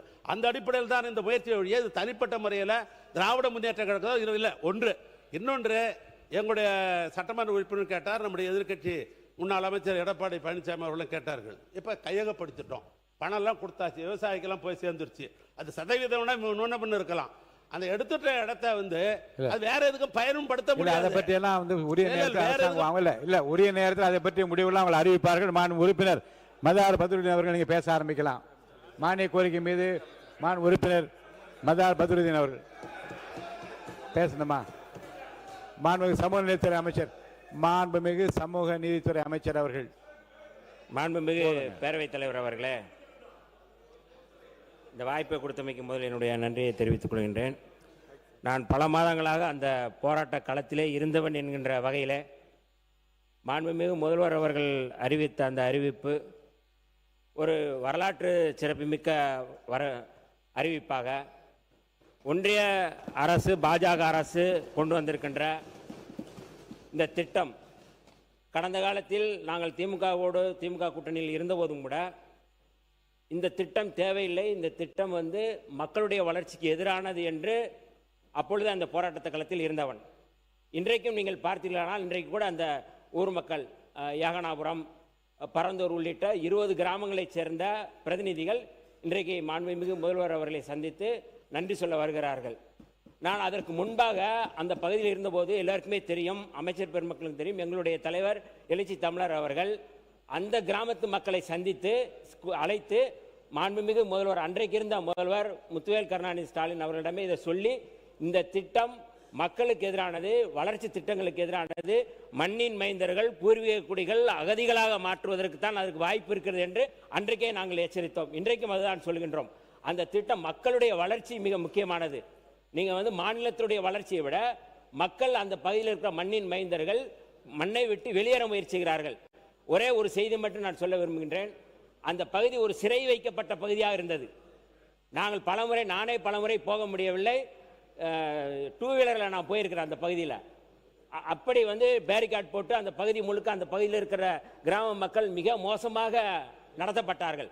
ஆனால் இன்றைக்கு அவர்கள் விடுதலை செய்யப்பட்டார்கள் மாண்புமிகு முதல்வர் அவருடைய அறிவிப்பால். ஒரு தனியாருக்கு ஒரு விமான நிலையம் எடுத்துக் கொடுப்பதற்கு தான் இந்த வேலைகள் நடக்கின்றது.